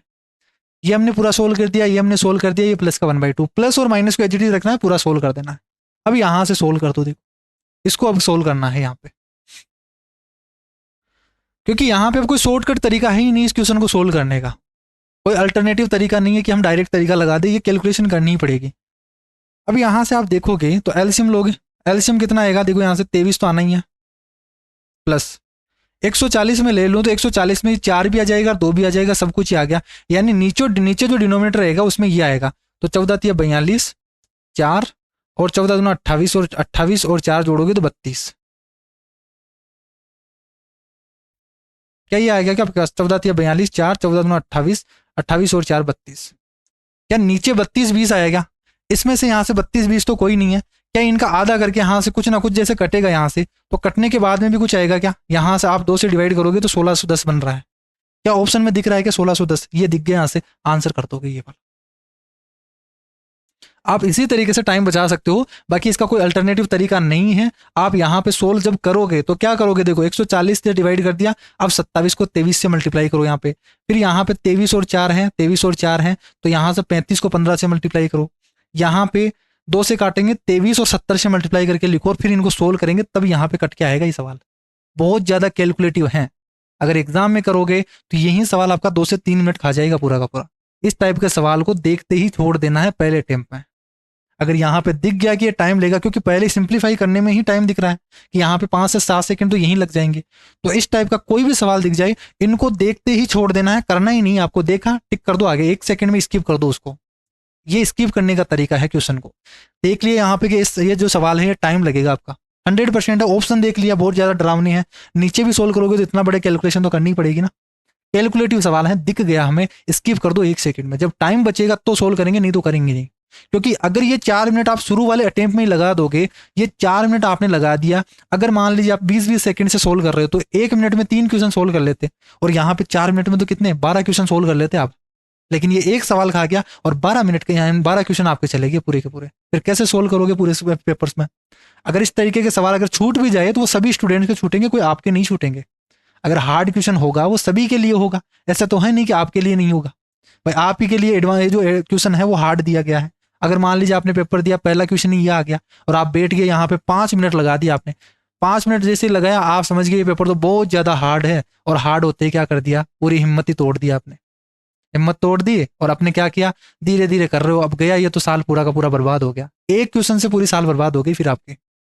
अगर आप इस सवाल को छोड़ दे तो नेक्स्ट सवाल इजी दिख जाता आपको, लेकिन आपने इसी में 5 मिनट खराब कर दिए, यानी 10 क्वेश्चन चले गए आपके पूरे के पूरे। 5 से 10 क्वेश्चन कर लेते आप 5 मिनट में, तो वो क्वेश्चन चले गए ना। तो ये आपको यही पता करना है कि कौन सा क्वेश्चन कैलकुलेटिव है और कौन सा क्वेश्चन इजी है, किस क्वेश्चन को छोड़ना है और किस क्वेश्चन को आपको करना है। ये अगर सीख गए तो आप टाइम मैनेज कर पाओगे और 25 सवालों का 15 से 20 मिनट में कर दोगे। अगर हार्ड डिस्क से हार्ड डिस्क भी शिफ्ट आ गई ना, तो आप 25 सवालों को 25 मिनट में तो कर पाओगे ना आराम से, ठीक है। तो वो चीज आपको आनी चाहिए। अब ये सवाल देखो, यहाँ से कंसेप्ट अगर पता है तो देखते ही आंसर करोगे। 25 और 36 है वो पृष्ठीय क्षेत्रफल का अनुपात है, उनके एरिया का रेशियो है, एरिया का यानी स्क्वायर का रेशियो, साइड के स्क्वायर का रेशियो। तो 25 36 है, साइड का रेशियो क्या हो जाएगा 5 से इसका रूट कर दोगे, यहाँ से 5 और 6 आ गया यहाँ पे, और ये साइड का रेशियो आ गया, तो वॉल्यूम का रेशियो क्या हो जाएगा, इसका क्यूब कर दोगे, आर क्यूब। भाई R1 और R2 का रेशियो क्या हो गया 5 से 6 हो गया, और क्यूब पे डिपेंड करता है पूरा का पूरा, वैसा बाकी की चीजें तो कांस्टेंट है वो कट जाती हैं, और वॉल्यूम किस पे डिपेंड करता है R1 और R2 पे। तो इसका क्यूब कर दोगे, आंसर आ जाएगा 125 और 216, ये हो जाएगा यहाँ से। अब इस सवाल को आप देखते ही 2 से 3 सेकंड में करना चाहिए था। इस सवाल देख लिया क्वेश्चन, यहाँ से 25 36 है, माइंड में 5 6 का क्यूब क्या है, ये हो गया आंसर, इतना ही टाइम लगना चाहिए। अब कोई बच्चा है वो बेसिक से ऐसे करेगा यहाँ पे, अच्छा एरिया का रेशियो दे रखा है तो R1 और R2 का रेशियो क्या होगा, यहाँ पे रूट करोगे, फिर अब ऐसे करोगे 25 और रूट 36, फिर लिखोगे आप 5 और 6। अच्छा मुझे वॉल्यूम का निकालना है तो V1 और V2 निकालना है। वॉल्यूम क्या होता है इसका, वॉल्यूम सोचोगे आप 4/3 पाई R क्यूब होता है। अच्छा R1 क्यूब और R2 क्यूब चाहिए आपको, R क्यूब और R2 क्यूब, R2 क्यूब चाहिए R1 और R2 का, तो फिर इनका क्यूब करोगे आप 125 और 216। क्या ये चीज लिखने की जरूरत है क्या आपको एग्जाम में? अगर ये चीज लिख रहे हो तो फिर भूल जाओ आप एसएससी को, नहीं होगा फिर आपसे एसएससी। इस टाइप के सवालों में बिना पेन ही करना होता है। डीआई के सवाल को हम फर्स्ट अटेम्प्ट में कभी नहीं करते, सेकंड अटेम्प्ट में करेंगे, ठीक है, लास्ट में करेंगे क्योंकि ये टाइम टेकिंग हो सकते हैं कभी बार। ये सवाल देखो टाइम एंड वर्क के बहुत ईजी सवाल होते हैं, इनके सारे तरीके सीख लो, ट्रिक पता होने चाहिए इनके। ए और बी है वो किसी काम को 8 दिन में कर सकते हैं, लिखने की जरूरत नहीं है। अब देखो यहाँ से मैं माइंड में करके बता देता हूँ फिर करेंगे। ए और बी है वो किसी काम को 8 दिन में कर सकते हैं, बी अकेला इसे 60 दिन में। अगर बोल दिया जाए कि दोनों मिलकर अक्स दिन में और यहाँ पे एक अकेला वाई दिन में, तो x into y divided by x minus y होता है। बस ये ध्यान रखना, दोनों को मल्टीप्लाई कर दो 16 और यहाँ से 8, 8 इंटू 16 और इनका डिफरेंस नीचे लिख दो, डिफरेंस कितना आ गया 8, 8 4 चला गया, आंसर आ गया 16। क्या ये सवाल है ये 3 से 4 सेकंड का ही था क्या, 3 से 4 सेकंड का। तो ध्यान रखना यहाँ से अगर ए प्लस बी दे दे आपको और ए और बी में से कोई सा भी दे दे आपको, यहां से बोला गया 8 दिन में, ये 16 दिन में, और हमसे पूछा गया है दूसरे वाले का, तो सिंपली क्या करना है यहां पे इन दोनों को मल्टीप्लाई कर देना है, तो 8 इंटू 16 डिवाइडेड बाई इनका डिफरेंस कर देना है, ये 8, आंसर कितना आ गया 16। ये हो गया, ये एक इसका तरीका होता है, ट्रिक होता है, इसमें कोई एलसीएम वगैरह मत लगाना, ठीक है। ऐसे सवालों को तो आप बिना देखे यहाँ से बिना कुछ पेन लगाई करना है। ये देखो ट्रिपलेट का आ गया यहाँ से, अगर आपको ट्रिपलेट पता है तो ये सवाल कर दोगे बिना देखे। साइन ए की value 2xy divided by x plus x square plus y square है, यहाँ पे पूछा क्या गया है टेन ए पूछा गया है, तो आंसर क्या आ जाएगा यहाँ से, आंसर आ जाएगा एक्स स्क्वायर माइनस वाई और यहाँ पे 2xy, तो 2xy ऊपर आएगा, नीचे x square minus y square आएगा, आंसर ये हो गया। अगर आपको कंसेप्ट पता है तो ऐसा देखते ही करोगे। कैसे किया मैंने कंसेप्ट, इसके पीछे देखो ये लिखा हुआ है, ये एक यहाँ से राइट एंगल ट्राइंगल है और ये ट्रिपलेट होता है। ये राइट एंगल ट्राइंगल है जिसमें ये 2xy, ये x square minus y square, तो ये जो कर्ण होगा हाइपोटेनस होगा ये x square plus y square होता है। ये ट्रिपलेट होते हैं यहाँ पे राइट एंगल ट्राइंगल में, ये मुझे पता है सारा। अगर ये चीज मुझे याद है तो यहाँ पे साइन ही दे रखा है, तो क्या यहाँ परपेंडिकुलर अपॉन हाइपोटेनस दे रखा है 2xy और x square plus y square दे रखा है, और ये x square minus y square होता है, टेन क्या होगा भाई यहाँ पे ये तो है यहाँ पे, तो टेन क्या होगा यहाँ पे 2xy divided by x square minus y square तो होगा, ठीक है। तो आंसर क्या जाएगा आपका डी ऑप्शन हो जाएगा। ऐसे सवालों को आप देखते ही 2 से 3 सेकंड में करोगे, और अगर बेसिक से करने बैठ गए तो पूरा एलजेब्रा है और यहाँ से 10 मिनट लग जाएंगे इस सवाल को प्रूव करने में। तो कुछ चीजें हैं, जितनी चीजें हैं याद कर सको उतनी चीजें आपको याद ही करनी है, ये चीजें तभी टाइम कम लगा सकते हो आप। देखो फिर से सर्किल वाला सवाल आ गया आपके पास, PQ है ओ केंद्र वाले वर्त का व्यास है। सर्किल से आएंगे, 1 से 2 सवाल सर्किल से आते हैं हर एग्जाम में। देखो सर्किल है और क्या बोला गया है हमसे, कि इसका सेंटर है वो ओ है, इसका सेंटर ये हो गया ओ, और यहाँ पे पी क्यू क्या है, ये इसका डायमीटर है, ये पी क्यू इसका डायमीटर है। आर पर स्पर्श रेखा ए से बढ़ाई गई है, ए पर बढ़ाई गई है जो पी क्यू से मिलती हैं, तो इस तरीके से है भाई। यहाँ पे टेंजेंट हो गया, ये इसको यहाँ पे मिलती है ए पे, और इसको यहाँ पे आर पर स्पर्श कर रही है, टच कर रही है। यदि आर पी क्यू, यदि आर पी क्यू, ये जो आर पी क्यू है, ये वाला जो एंगल है, ये एंगल आपको दे रखा है 27 डिग्री, ये 27 डिग्री है, तो P R Q, R Q P कितना होगा, आर क्यू पी, ये वाला एंगल है, ये कितना होगा, ये तो पूछा गया ना। तो इसका यहां से पॉइंट पता करना, पॉइंट पता होना चाहिए भाई। ये जो डायमीटर है, ये जो डायमीटर है, ये हमेशा परिधि पर 90 डिग्री का एंगल बनाता है, ध्यान रखना। ये जो डायमीटर है, ये हमेशा सरकमफेरेंस पे 90 डिग्री का एंगल बनाएगा। ये जो ट्राइंगल बनेगा, ये यहाँ से राइट एंगल ट्राइंगल बनेगा, ये 27 है, ये 90 है, तो ये क्या होगा, 90 माइनस 27 कर दोगे तो यहाँ पे कितना आ जाएगा, ये 30 और ये 63 डिग्री। क्या आंसर ये आ गया क्या, 63 डिग्री। ये सवाल आपका 10 सेकंड का सवाल था एग्जाम में जब आप करोगे तो। फिर से देखो यहाँ से एवरेज स्पीड का सवाल, वापस से एवरेज स्पीड आ गई। टाइम एंड डिस्टेंस का सबसे मोस्ट इंपोर्टेंट बस यही है, एवरेज स्पीड ही पूछा जाता है। क्या बोला गया है, देखो राम है वो 40 किलोमीटर पर ओवर, 45 किलोमीटर पर ओवर, 60 किलोमीटर पर ओवर की स्पीड से समान दूरियां तय करता है, सेम डिस्टेंस दे रखा है। अब इसका एक फॉर्मूला भी होता है, बेसिक भी होता है, और एक यहाँ से इसका होता है एलसीएम मेथड। ठीक है, 3 तरीके होते हैं इस सवाल को करने के। बेसिक तो क्या होगा, आपको ये सेम डिस्टेंस अक्स माननी पड़ेगी और फिर चीजें सोल्व करनी पड़ेगी, बहुत बड़ा बन जाएगा, नहीं करते एग्जाम में तो नहीं सीखेंगे इसको। दूसरा तरीका यहाँ पे इसका क्या होता है, यहाँ से आप क्या कर सकते हो, फॉर्मूला वाला तरीका। तो फॉर्मूला मैं बता देता हूँ यहाँ से। इसका फॉर्मूला जो होता है, 3 अगर आपको इक्वल डिस्टेंस दे रखी है तो ये फॉर्मूला होता है 3xyz divided by xy, yz और zx। अगर यहाँ पे डाटा कुछ छोटा दे रखा होता, अगर यहाँ पे 3 4 5 इस तरीके से कुछ दे रखा होता तो मैं यहाँ पे फॉर्मूला ही लगाता, बट ये फॉर्मूला भी नहीं लगा सकते अपन, तो ये फॉर्मूला भी आपका क्या हो गया, फेल हो गया, ये नहीं लगा सकते। बेसिक वैसे ही नहीं लगा सकते क्योंकि अक्स वगैरह मानेंगे बहुत ज्यादा कॉम्प्लिकेटेड हो जाएगा, एक ही सवाल 2 से 3 मिनट ले लेगा। और ध्यान रखना, एसएससी का अगर प्री दे रहे हो, ऐसा कोई सवाल नहीं होना चाहिए जो 2 मिनट से ज्यादा लग रहा हो आपको, चाहे घर पे बैठ रहे हो चाहे मॉक टेस्ट में दे रहे हो। अगर 2 मिनट लग गया तो साल में आपकी पूरी साल छोड़ दो आप, कि आपकी साल पूरी चली गई, इस बार आपका सिलेक्शन नहीं होगा। अगर सिंगल 25 सवालों में से आपने 1 से 2 सवालों में भी अगर 2-2 3-3 मिनट खर्च कर दिए ना, भाई 3 मिनट आपने भेज दिया, ऐसे कर दिया, वेस्ट कर दिया, आंसर भी नहीं आया, तो फिर भूल जाना, पूरी साल कोई नहीं होगा फिर आपका। वो 25 सवालों के से ही आपका पूरा का पूरा करियर खत्म हो जाएगा 1 साल का, कितनी मेहनत की हुई होगी। तो आपको बस यही ध्यान रखना है, यहाँ पे टाइम का खेल है पूरा का पूरा, कौन सी चीज छोड़नी है कौन सी चीज करनी है, अगर ये पता चल गया तो कर पाओगे। दूसरा तरीका देखो इस सवाल का, ये वाला तरीका तो अपन नहीं लगाएंगे, बहुत ज्यादा कॉम्प्लिकेटेड होगा, मुझे पता है, कैलकुलेशन आएगी तो नहीं करेंगे, जिसमें कैलकुलेशन हो करना ही नहीं है।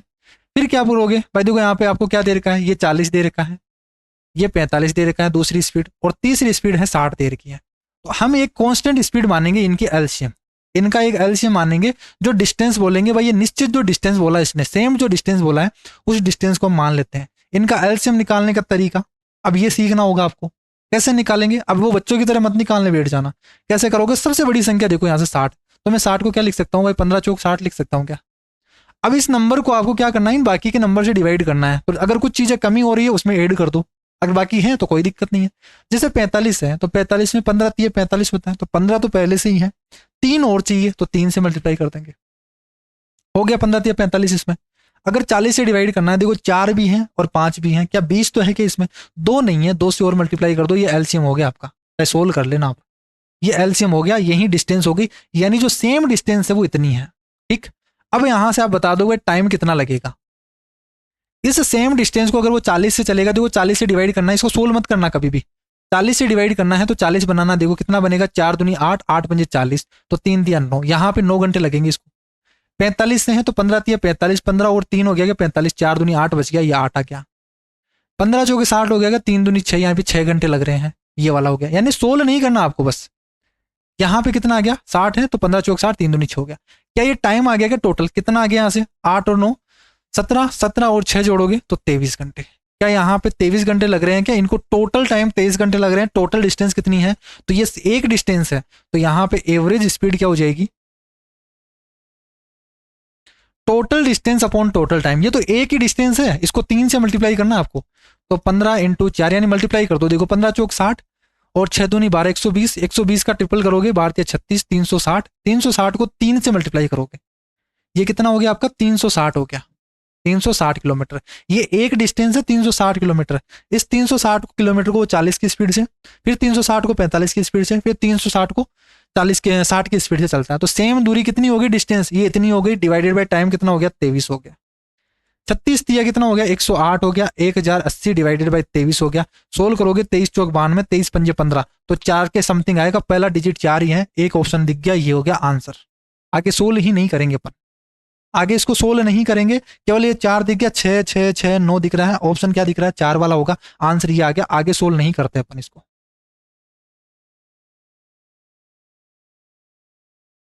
ध्यान रखना, इस तरीके से जब ऑप्शन दिख जाए तो यहाँ पे 2 से 3 सेकंड को जो क्वेश्चन आप करते हो ना, यहाँ पे लिखते हो आंसर ये आएगा, वो मत लिखना। दिख गया यहाँ पे सोल्व करने पे भाई 4 आ रहे हैं, टिक करो, आगे बढ़ जाओ बस।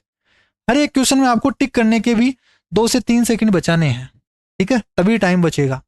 3 व्यक्ति हैं, चुनाव लड़े गए हैं, इनके वोट मिले हैं, वोटों में से जीतने वाले उम्मीदवार का प्रतिशत बता दीजिए। तो मुझे बताइए इनमें जीतेगा कौन, भाई जिनके ज्यादा वोट होंगे ये वाले होंगे। तो आपके पास पहले तो ये देखो भाई, पहले वाले ने कितने वोट ली मिले, टोटल वोट भी तो निकालना हमें, तो 1136, दूसरे वाले को 7636 और तीसरे वाले को ये मिलके 11,628 वोट।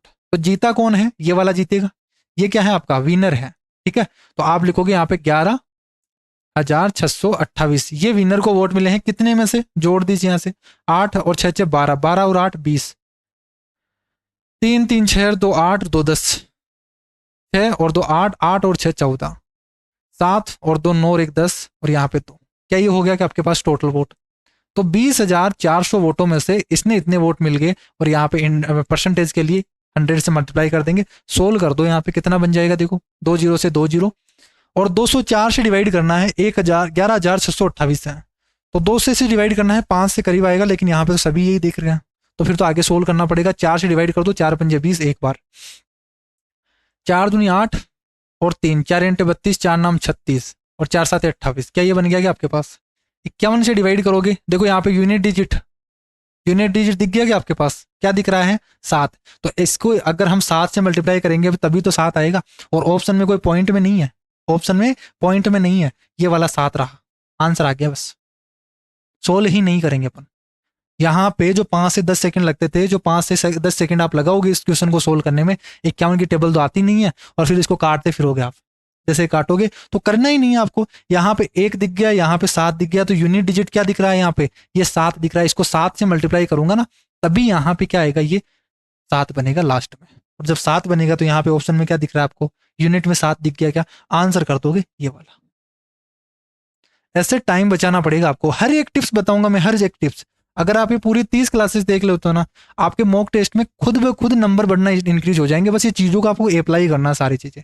अगर मैं जो चीजें बता रहा हूं उनमें से एक एक चीज भी आप अप्लाई करना सीख जाओगे ना, भाई आज मैंने जैसे 10 चीजें बताई, 10 में से अगर एक चीज भी आप लगाओगे एक मॉक टेस्ट में एक दिन में, तो 30 दिन में 30 चीजें सीखोगे। और 30 चीजें सीख जाने के बाद में तो फिर अपने आप ही आपका टाइम कम लगेगा। और सभी को आती है मैथ, ये नहीं है भाई सभी को नहीं आती है, सभी ने कंसेप्ट क्लियर कर लिया है, सभी को पॉइंट्स पता है, सब कुछ पता है, बट क्वेश्चन ही नहीं होते एग्जाम में। जब आप सोल्व करते हो, देखते हो और बहुत ज्यादा घबरा जाते हो क्वेश्चन देखते, टाइम ज्यादा लग जाता है, फिर पेपर ही नहीं होता। वो प्रॉब्लम है सबसे ज्यादा। तो वही प्रॉब्लम को कम करना है यहाँ पे। चाहे कितना ही कोर्स ले लो, कितना ही कुछ कर लो, ये चीजें कोई नहीं बताएगा आपका। रवि अपना माल है वो लागत मूल्य में 25% की हानि में बेचता है, लेकिन 45% कम वजन का प्रयोग करता है। मोस्ट इंपॉर्टेंट है ये सवाल, ध्यान रखना। ये डिसऑनेस्ट वाले सवाल हैं, ये फिक्स हैं, आएंगे ये सवाल इस तरीके के। देखो 25% की हानि पर लास्ट क्लास में थोड़ा सा अच्छे लेवल का सवाल पूछा गया था, उसमें हमने कॉस्ट प्राइस और सेलिंग प्राइस का रेशियो निकाला था। क्या निकाला था, कॉस्ट प्राइस और सेलिंग प्राइस का, उसमें डिस्काउंट भी दे रखा था। तो यही चीज कर रहे थे। इस बार हमें क्या कर दिया, उसने खुद ही परोस दिया प्लेट में कि आपके पास 25% हानि पे कॉस्ट प्राइस और सेलिंग प्राइस दे दिया। 25% हानि का मतलब क्या हो गया, 1/4, 4 से 3। अब मैं यहाँ पे नहीं बताऊंगा इन फ्रैक्शन का मतलब, परसेंटेज की फ्रैक्शन बनाना। तो 4 से 3 यानी 4 रुपए की चीज को 3 में बेचता है, बट वो क्या करता है इस बार, वो 45% कम वजन यूज करता है। 45% का मतलब कितना हो गया, 9/20 हो गया, यानी 20 ग्राम की जगह 9 ग्राम कम देता है, 11 ग्राम ही देता है।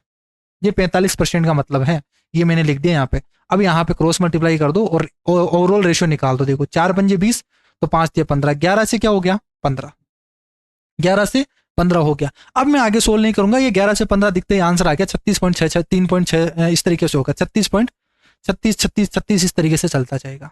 कैसे सोल्व किया मैंने, फ्रैक्शन से किया। यहाँ पे जो फ्रैक्शन मुझे पता है, फ्रैक्शन से परसेंटेज और परसेंटेज से फ्रैक्शन अगर पता है तो ये देखते ही बता दोगे। क्या किया देखो मैंने, यहाँ से कितना ज्यादा है, यहाँ पे 4 ज्यादा है, ये इतना प्रॉफिट हो रहा है कितने पर 11 पर। क्या ये 4/11 की आपकी परसेंटेज वैल्यू पता है क्या, नहीं पता, कोई बात नहीं, 1/11 की तो पता है ना, कितनी होती है यहाँ से 9 सही, 1/11 यही होती है। तो 9 चौक 36 और फिर 36 इस तरीके से आएगा, आंसर आएगा 36.36%। इस तरीके से हम इसको सोल्व नहीं करते। जो टॉपर बंदा होता ना वो आपका कभी इन चीजों को सोल्व नहीं करेगा। यहां किया, ये रेशियो आ गया, रेशियो देखते ही परसेंटेज आ गया, परसेंटेज से रेशियो, रेशियो से परसेंटेज, ये सब इंटरलिंक है। अगर आपका परसेंटेज और रेशियो क्लियर है तो फिर पूरी अर्थमेटिक आपकी मुट्ठी में रहेगी। देखो वापस से सर्किल वाला सवाल, तीसरा सवाल आ गया सर्किल के बेस। दो सर्किल हैं एक दूसरे को टच करते हैं, मैंने बोला टेंजेंट पे बेस सवाल आता है, ये टेंजेंट पे बेस है। दो सर्किल एक दूसरे को टच करते हैं, ए बी इनके क्या है, स्पर्श करने वाले दो पॉइंट है। इस आपको बताना कॉमन टेंजेंट की लेंथ बतानी है, तो आपसे कॉमन टेंजेंट की लेंथ पूछी गई, ध्यान रखना यहाँ पे। और ये कॉमन टेंजेंट की लेंथ वाला कंसेप्ट है, ये ध्यान रखना, मोस्ट इंपॉर्टेंट है और ये सवाल पूछा जाएगा आपका। ये ए है और ये बी है, अगर इसकी रेडियस r1 है, इसकी रेडियस r2 है, तो ध्यान रखना ये जो लेंथ होगी ए बी, ये होगी 2√r1 r2, 2√r1 r2, most important है ये, ध्यान रखना। इसमें डायग्राम बनाने की जरूरत ही नहीं है, 9 और 4 है, 36 हो गया, 36 का स्क्वायर रूट क्या होता है 6 होता है, 6 का डबल कर दो, आंसर आ गया 12। ये 5 सेकंड का सवाल है, अगर ये पॉइंट आपको पता है तो। क्या क्लियर है, ध्यान रखना, मोस्ट इंपॉर्टेंट है, 2√r1 r2 सोल्व करेंगे, आंसर आ गया। ये सवाल देखो यहां से देखने में बहुत ज्यादा डरावना सा लग रहा है, बट बहुत इजी सवाल है। कैसे, 2/2 है, कितना है, ये क्या लिखा हुआ है 8 ही लिखा हुआ है क्या, ये 8 लिखा हुआ है। इसको डिवाइड करना है किससे, 8 की पावर 5.06 से डिवाइड करना है। इस प्रोपोर्शन का मतलब क्या है, बराबर है। जब कोई दो रेशियो बराबर होते हैं उनको प्रोपोर्शन बोलते हैं। ये रेशियो और ये रेशियो क्या है, एक दूसरे के बराबर है, इसको बोल दिया प्रोपोर्शन, ये बराबर कर दिया। ये 8 की पावर क्या है माइनस में, तो इस माइनस को हटाने के लिए मैं क्या कर दूं, नीचे लिख देता हूं 8 की पावर 4.06, ये लिख दिया। इसको डिवाइड करना है, डिवाइडेड बाई अक्स से, तो क्या ये अक्स तो लिखा हुआ है नीचे, क्लियर है। ये 8 की पावर 4.06 है, ये अगर उधर जाएगा क्रॉस मल्टीप्लाई में जाएगा, मैं इसको इधर भेज देता हूँ, इसको मैंने क्या कर दिया इधर भेज दिया, तो दोनों क्या हो गए भाई, एक की पावर जैसे मान लीजिए x है और एक की पावर y है, तो हमेशा ध्यान रखना अगर बेस समान है तो घाते जुड़ जाती हैं, इनको मल्टीप्लाई करेंगे तो ये जुड़ जाती है घाते। तो 8 की पावर 1 है, 8 की पावर 4.06 है, तो ऊपर क्या बन गया 8 की पावर 5.06 बन गया क्या, और नीचे भी क्या है 8 की पावर 5.06 है, इज इक्वल टू 1/x है। क्या ये इससे कट गया पूरा का पूरा, x की वैल्यू क्या आ गई 1 आ गई। देखो कितना इजी सवाल है, ये आ गया आंसर। नेक्स्ट सवाल देखो यहां से, ये डीआई का सवाल आ गया, ये डीआई का सवाल है, 4 सवाल डीआई के सवाल आते हैं 25 में से। ये सवाल देखो यहां से, अगर इस सवाल को आप बेसिक से करोगे टाइम लगेगा, बहुत फेमस सवाल है, रिपीटेटिव सवाल है, तो इसकी ट्रिक होती है डायरेक्ट तरीका। यहां से 12 लाख है और इसमें कितना कमा रहा है, ट्यूशन पढ़ लीजिए, देखो रेशमा है वो 12 लाख का ऋण उधार लेती है साधारण ब्याज पे, उतने ही वर्षों के लिए लिया जितने वर्षों के लिए ब्याज दर है। ये कंडीशन ध्यान रखना, अगर कभी भी ये कंडीशन दे दे, अगर रेट और टाइम बराबर दे दे, क्या दे दे, अगर रेट और टाइम बराबर दे दे, तो यहां से ध्यान रखना जो रेट या हमें टाइम निकालना होगा, ये हमेशा क्या होता है, simple interest divided by principal into 100 होता है। क्या होता है, simple interest divided by principal into 100 होता है। ये इंपॉर्टेंट है। कई बार आपको क्या दे रखा होगा भाई, जो सिंपल इंटरेस्ट है वो प्रिंसिपल का इस तरीके से दे दिया जाएगा कि यहाँ पे सिंपल इंटरेस्ट है वो प्रिंसिपल का 1/6 है। या मान लीजिए यहाँ पे दे दिया कि कोई स्क्वायर रूट बन जाए, यहाँ से बोल दिया 1/4 है, इस तरीके से बोल दे 1/4 है, तो मुझे बताइए कि रेट कितनी है और यहाँ पे टाइम कितना है, कुछ भी पूछ ले इनमें से, तो आप क्या करोगे 1/4 इंटू 100, इसको 100 से मल्टीप्लाई कर दो, रूट कर दो, 25 का रूट करोगे 5, तो रेट भी 5 आ गई, टाइम भी कितना आ गया 5 साल आ गया। ये ट्रिक है इस सवाल को करने की।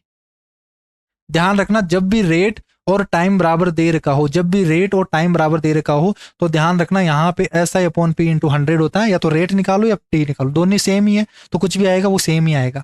जैसे यहाँ बोला है कि आप प्रिंसिपल दे दिया, यहाँ पे क्या हो गया इसका ब्याज हो गया, कितना यहाँ पे ब्याज दर है, रेट पूछा गया, सीधा बता दोगे भाई रेट कितनी होगी, भाई rate is equal to 12,00,000 divided by 9,72,000, ये इस तरीके से है।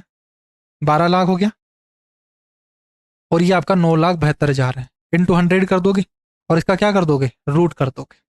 ये आ गई रेट, बस इतना सा करना है। तो 3 जीरो से 3 जीरो चला गया, और किससे काटेंगे, 12 से काट दो आप, तो 12 इंटे 56 में, और एक बार 81 हो गया।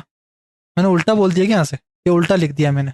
ऊपर है इंटरेस्ट, तो 9,72,000 है, 9,72,000 डिवाइडेड बाई प्रिंसिपल कितना है, 12,00,000 है, इंटू 100 करोगे।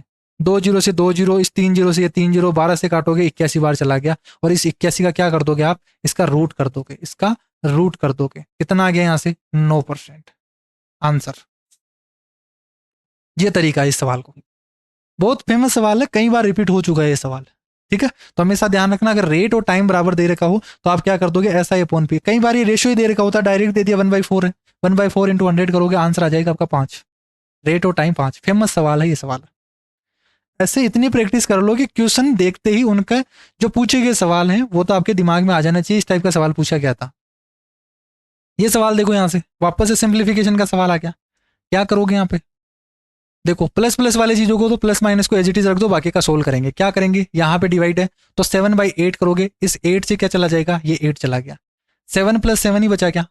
अब देखो ध्यान रखना, यहाँ पे डिवाइड डिवाइड डिवाइड इस तरीके से आ जाए, भाई कोई भी आ जाए, जैसे मान लीजिए 2 को आप डिवाइड कर रहे हो 2 से, फिर 2 को डिवाइड कर रहे हो 2 से, तो आप यहाँ करना बस इसको मानना आप एक तरीके से, भाई 2 को आप डिवाइड कर रहे हो किससे, इसको नीचे लिख देना आपस मल्टीप्लाई में। इसका मतलब ये होता है, इसके आगे चाहे कुछ भी लिखा हो, कितनी भी बार लिखा हो, आप इसको मल्टीप्लाई करते चलो, ध्यान रखना ये चीज का। तो यहां सोल्व करोगे, देखो 7, इनको सोल्व किया, 8 4 चला गया, 7 बच गया, प्लस 7 को यहां इसको सोल्व करेंगे तो क्या बनेगा, बस 7 डिवाइडेड बाई 7, और यहाँ पे मल्टीप्लाई 7 बस ये होगा। इस एक 7 से एक 7 चला गया, एक 7 तो बच ही गया ना, 1/7, तो इसको लिख दोगे 1/7 डिवाइडेड बाई। इसी तरीके से देखो 3 है, प्लस का एज इट इज, इनको सोल्व कर दो पूरा का, 3 से 3 चला गया, 3 बच गया, प्लस इसको सोल्व करेंगे तो कितना बनेगा, 5 डिवाइडेड बाई 5 इंटू 5 बनेगा। यहाँ पे इस एक 5 से एक 5 चला गया, 1/5 आ गया, इसको लिख दो 1/5, ये बन गया। 7 7 14, 14 7 98, 98 और 1 99 डिवाइडेड बाई 7 बन गया ऊपर। तो नीचे सोल्व करोगे 3 3 6, 6 5 30, 30 और 1 31 डिवाइडेड बाई 5 बनेगा, ऊपर चला गया 5, ये हो गया। सोल्व करेंगे कितना बन गया, अगर 500 होता है अगर तो 500 बन जाता, एक 5 कम कर देंगे, तो 500 में से 5 कम करेंगे तो 495 डिवाइडेड बाई 7, और 7 या 21, 217। लगभग कितनी बार जाएगा ये, 21 दूना 42, 2 बार जाएगा। ऑप्शन किसमें दिख रहा है, 2 बार, ये वाला हो गया आंसर। आगे सोल्व करेंगे इन्हीं, कितना बचेगा कितना नहीं बचेगा, ये अप्रोक्सीमेशन है। अगर क्वेश्चन हार्ड भी दिख जाए, ऑप्शन तो रहेंगे ना अपने पास में, ऐसा तो है नहीं हमें एग्जैक्ट निकाल के और यहाँ पे कॉपी में लिख के आना है ये आंसर आएगा, ये तो करना ही नहीं ना।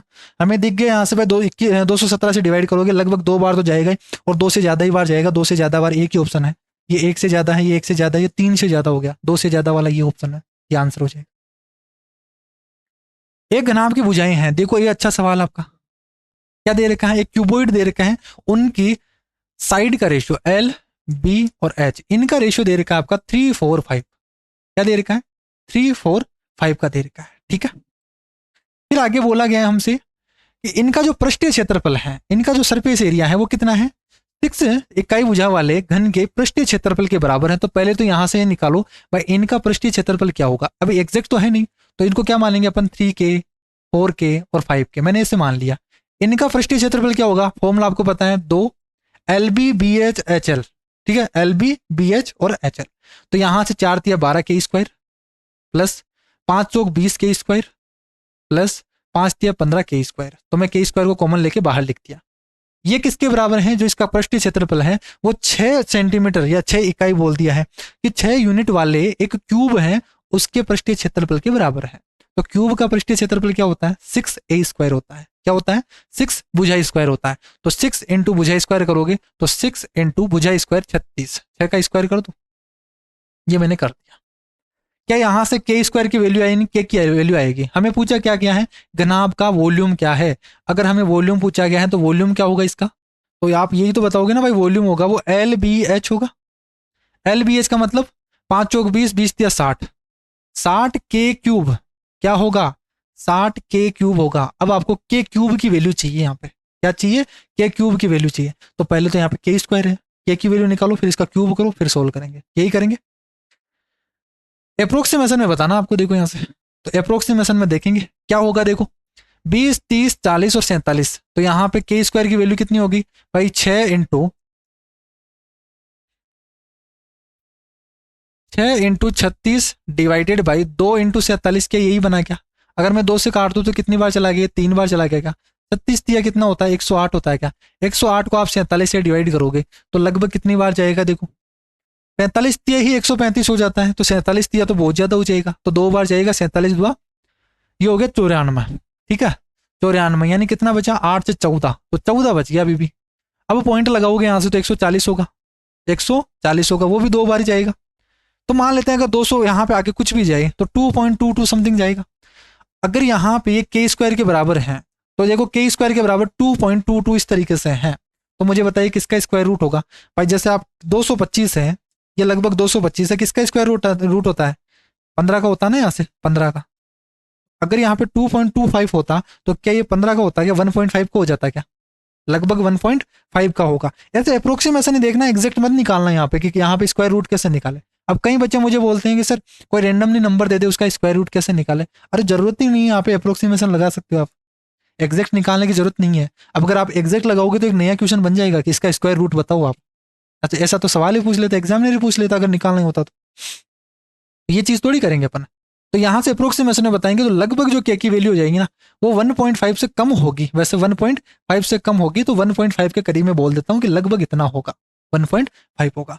अब यहाँ से इसका k³ करना है तो 60 × 1.5 का क्यूब। अब मैंने बोला था लास्ट क्लास में कि क्यूब आपको याद करना है 20 तक, तो 15 का जो क्यूब होता है ना वो 3375 होता है, 3375 होता है। तो 1.5 का क्या हो जाएगा यहाँ पे 3.375 इस तरीके से हो जाएगा। देखो यहाँ से कितना होगा लगभग, भाई 60 को आप किससे कर रहे हो, 60 को 3.375 से मल्टीप्लाई कर रहे हो। अगर 60 को 3 से मल्टीप्लाई करोगे तो 36 18 180 बनेगा। अगर 60 को आप 0.3 से मल्टीप्लाई करोगे 18 और जोड़ दोगे तो लगभग 200 के करीब बन गया। फिर 0.07 से मल्टीप्लाई करोगे यानी आंसर जो होगा ना वो 200 210 के करीब होगा आंसर। ये दिख रहा है हमें भाई 200 से थोड़ा ज्यादा ही होगा आंसर। तो यहाँ पे देखो 200 से तो बहुत ज्यादा हो गया, ये तो कम ही है, ये भी कम है, तो ये ऑप्शन नहीं होगा, ये नहीं होगा, ये नहीं होगा, एक ऑप्शन हो गया ये वाला। ऐसे हम कैलकुलेशन को कम करते हैं। आपको ये नहीं है कि एग्जाम में क्वेश्चन में कैलकुलेशन नहीं आएगी, कैलकुलेशन आएगी, ये सवाल कैलकुलेटिव है। अगर आप एग्जैक्ट निकालने के लिए बैठोगे तो नहीं आएगा एग्जैक्ट आपका आंसर।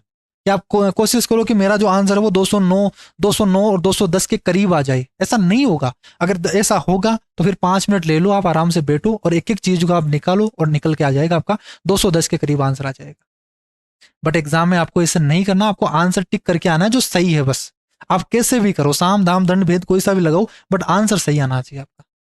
तो ये नहीं है कि आप एग्जैक्ट निकालने के लिए बैठोगे कि इसका स्क्वायर रूट क्या होता है। सर मुझे नहीं पता स्क्वायर रूट क्या होता है, लेकिन यहाँ पे करीब तो जा सकते हैं अपन। भाई लगभग लगभग कितना होगा, ऑप्शन दूर दूर है, अगर ये करीब होते तो हम करते हैं यहाँ पे। ऐसे हम करते हैं सवालों को, कोई हर सवालों को हम एग्जैक्ट सोल्व नहीं करते हैं। ये चीजें आपको समझनी होगी सारी चीजें। अब टाइम तो लगेगा इन चीजों को समझने में, बट समझना पड़ेगा, पूरी क्लास आपको देखनी ही पड़ेगी। यानी यहाँ से 25 सवालों को समझाने से ज्यादा जो चीजें मैं बोल रहा हूँ ना वो इंपॉर्टेंट है। एक एक टिप्स जो मैं दे रहा हूँ ना कि ये चीज आपको समझनी है, ये चीज का ध्यान रखना है, इस चीज को करना है, वो चीजें इंपॉर्टेंट है। इन चीज पे काम करना आप। ये सवाल तो हर कोई बता देगा, हर टीचर बता रहा है यूट्यूब पर, बट जो एक्स्ट्रा चीज है जो आपको खुद को करनी है वो सिखा रहा हूं मैं। ये केवल एक बहाना है सिखाने का ही। 25 सवाल तो आपको ही पता है, यही कर लोगे, गूगल पर पड़ा है पूरा का पूरा। एक क्वेश्चन पे स्क्रीनशॉट डालो, उसको स्कैन कर लो, आंसर आ जाएगा आपका। बट एग्जाम में कोई करने वाला स्कैनर नहीं है कि एआई बता देगा आपका कोई कि एग्जाम में ऐसे करना है, इस तरीके से सोचना है। वो सोचना भी मैं बता रहा हूँ कि सोचेंगे कैसे, वो चीज तो आप खुद ही करोगे ना। अब देखो डीआई वाले सवाल कर लेते हैं। लास्ट में बोला क्या है, एक चार्ट आपको दे रखा है, इसमें जो खरबूजे की बिक्री है, खरबूजा यानी मेलन की, यहाँ पे जो इसकी बिक्री है वो सबसे कम थी। किसमें सबसे कम थी वो हमसे पूछा गया। पहले तो देखो यहाँ पे अप्रैल मई जून यहाँ दे रखा है, और यहाँ पे सबसे पहले तो ये देखोगे यहाँ पे मेलन क्या है, ये वाला है। अब इस डायग्राम को समझना पड़ेगा। देखो इसे हथेली पे समझो इस तरीके से, भाई इस पे रखा हुआ है, ये चीज ऐसे रखा हुआ है, ये इस तरीके से, ये क्या रखे हुए हैं, सिलेंडर रखे हुए हैं। ये देखो यहाँ पे अगर दिखाई नहीं दे रहा, मुझे भी नहीं दिखा रहा, तो आपको कैसे दिखेगा इसमें, ठीक है। अब ये चीज़ मुझे भी नहीं दिखाई दे रही।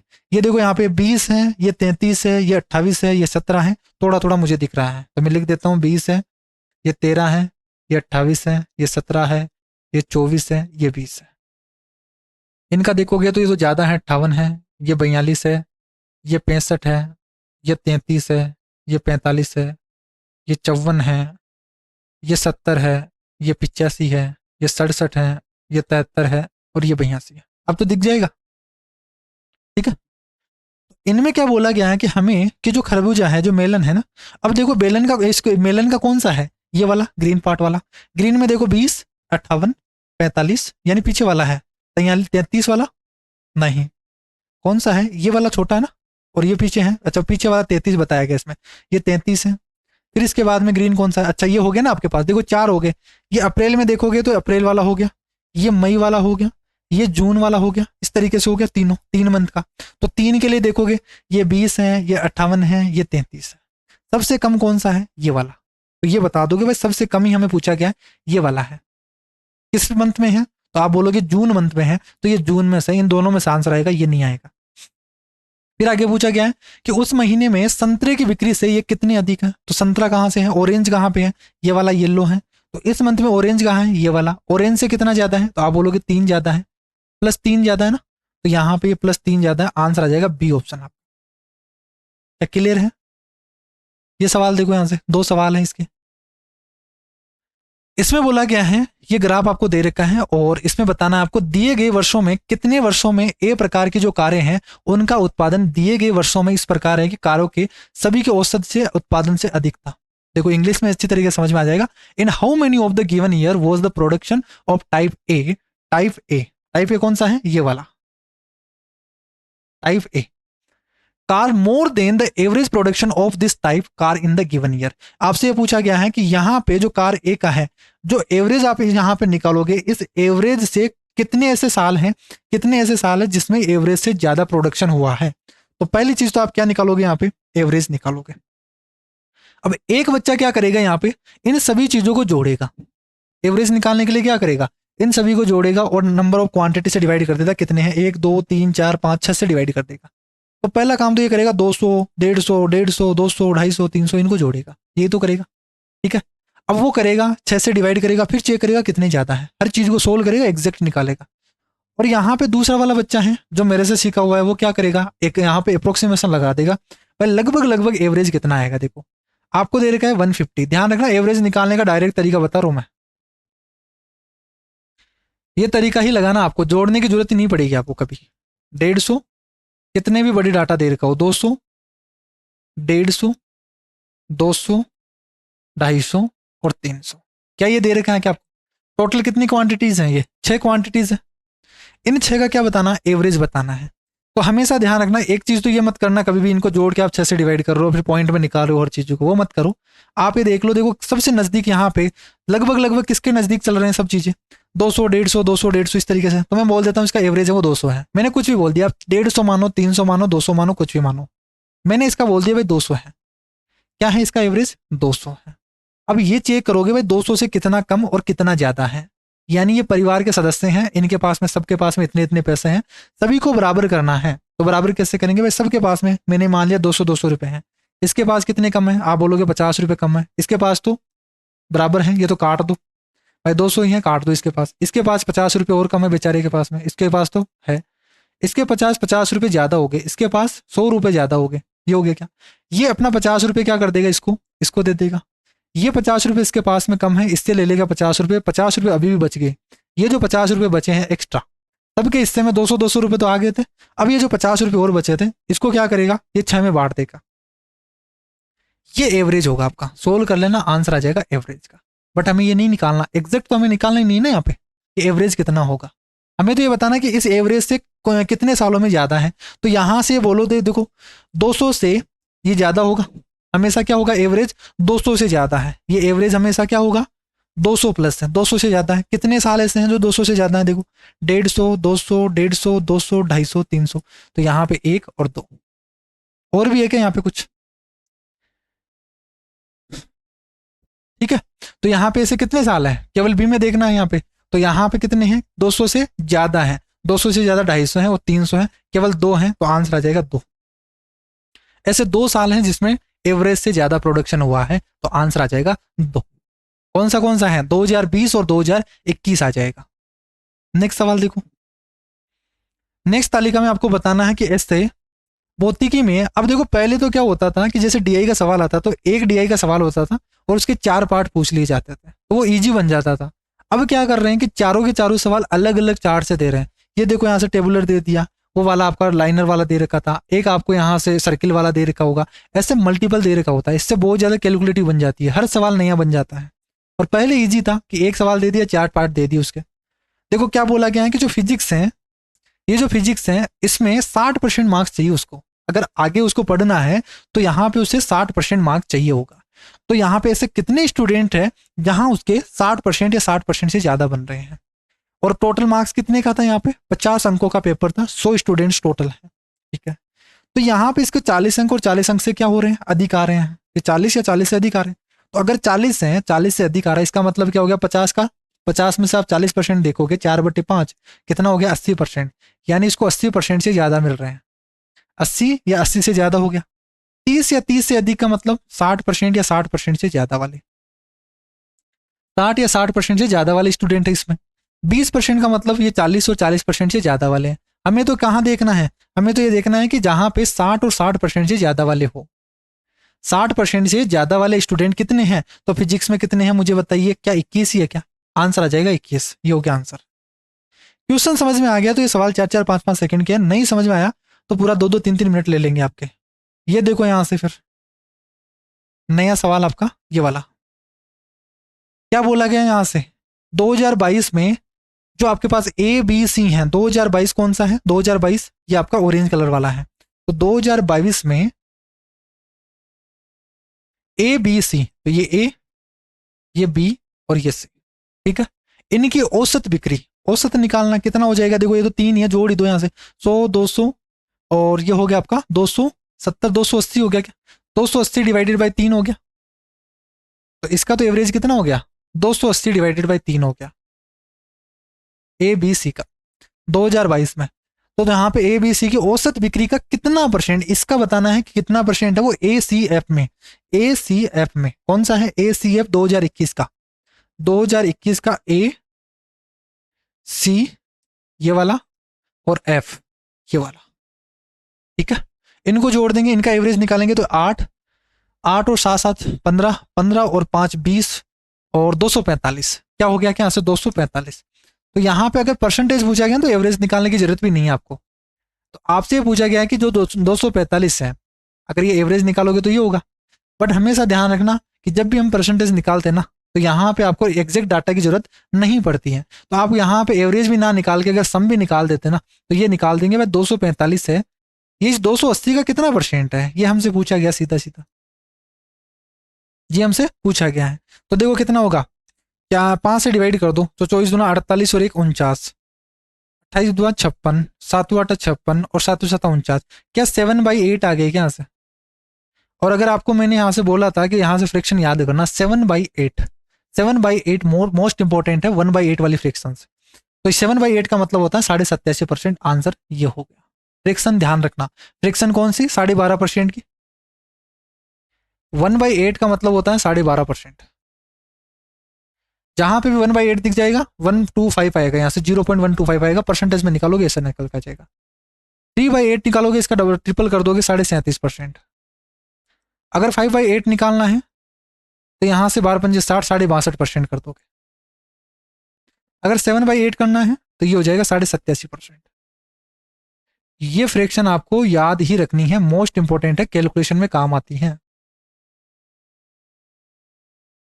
यहां पे मैं क्या दिखा? 7/8 दिख गया। 7/8 की परसेंटेज वैल्यू क्या होगी? 87.5% होगी। ये आंसर आ गया 87.5% हो गया। क्या क्लियर है क्या? ये टाइप था आपकी। इस तरीके से आप करोगे इन 25 सवालों को एग्जाम में। क्या क्लियर है क्या से? आई होप आपको समझ में आया है और ज़्यादा से ज़्यादा आप स्टूडेंट्स के साथ में शेयर कीजिए ताकि मुझे भी मजा आए पढ़ाने में, क्योंकि यूट्यूब पे हम सारी डिटेल से, मैं कंप्लीट डिटेल से पढ़ा रहा हूँ एक एक चीज़ को कि आपको क्या ध्यान रखना है।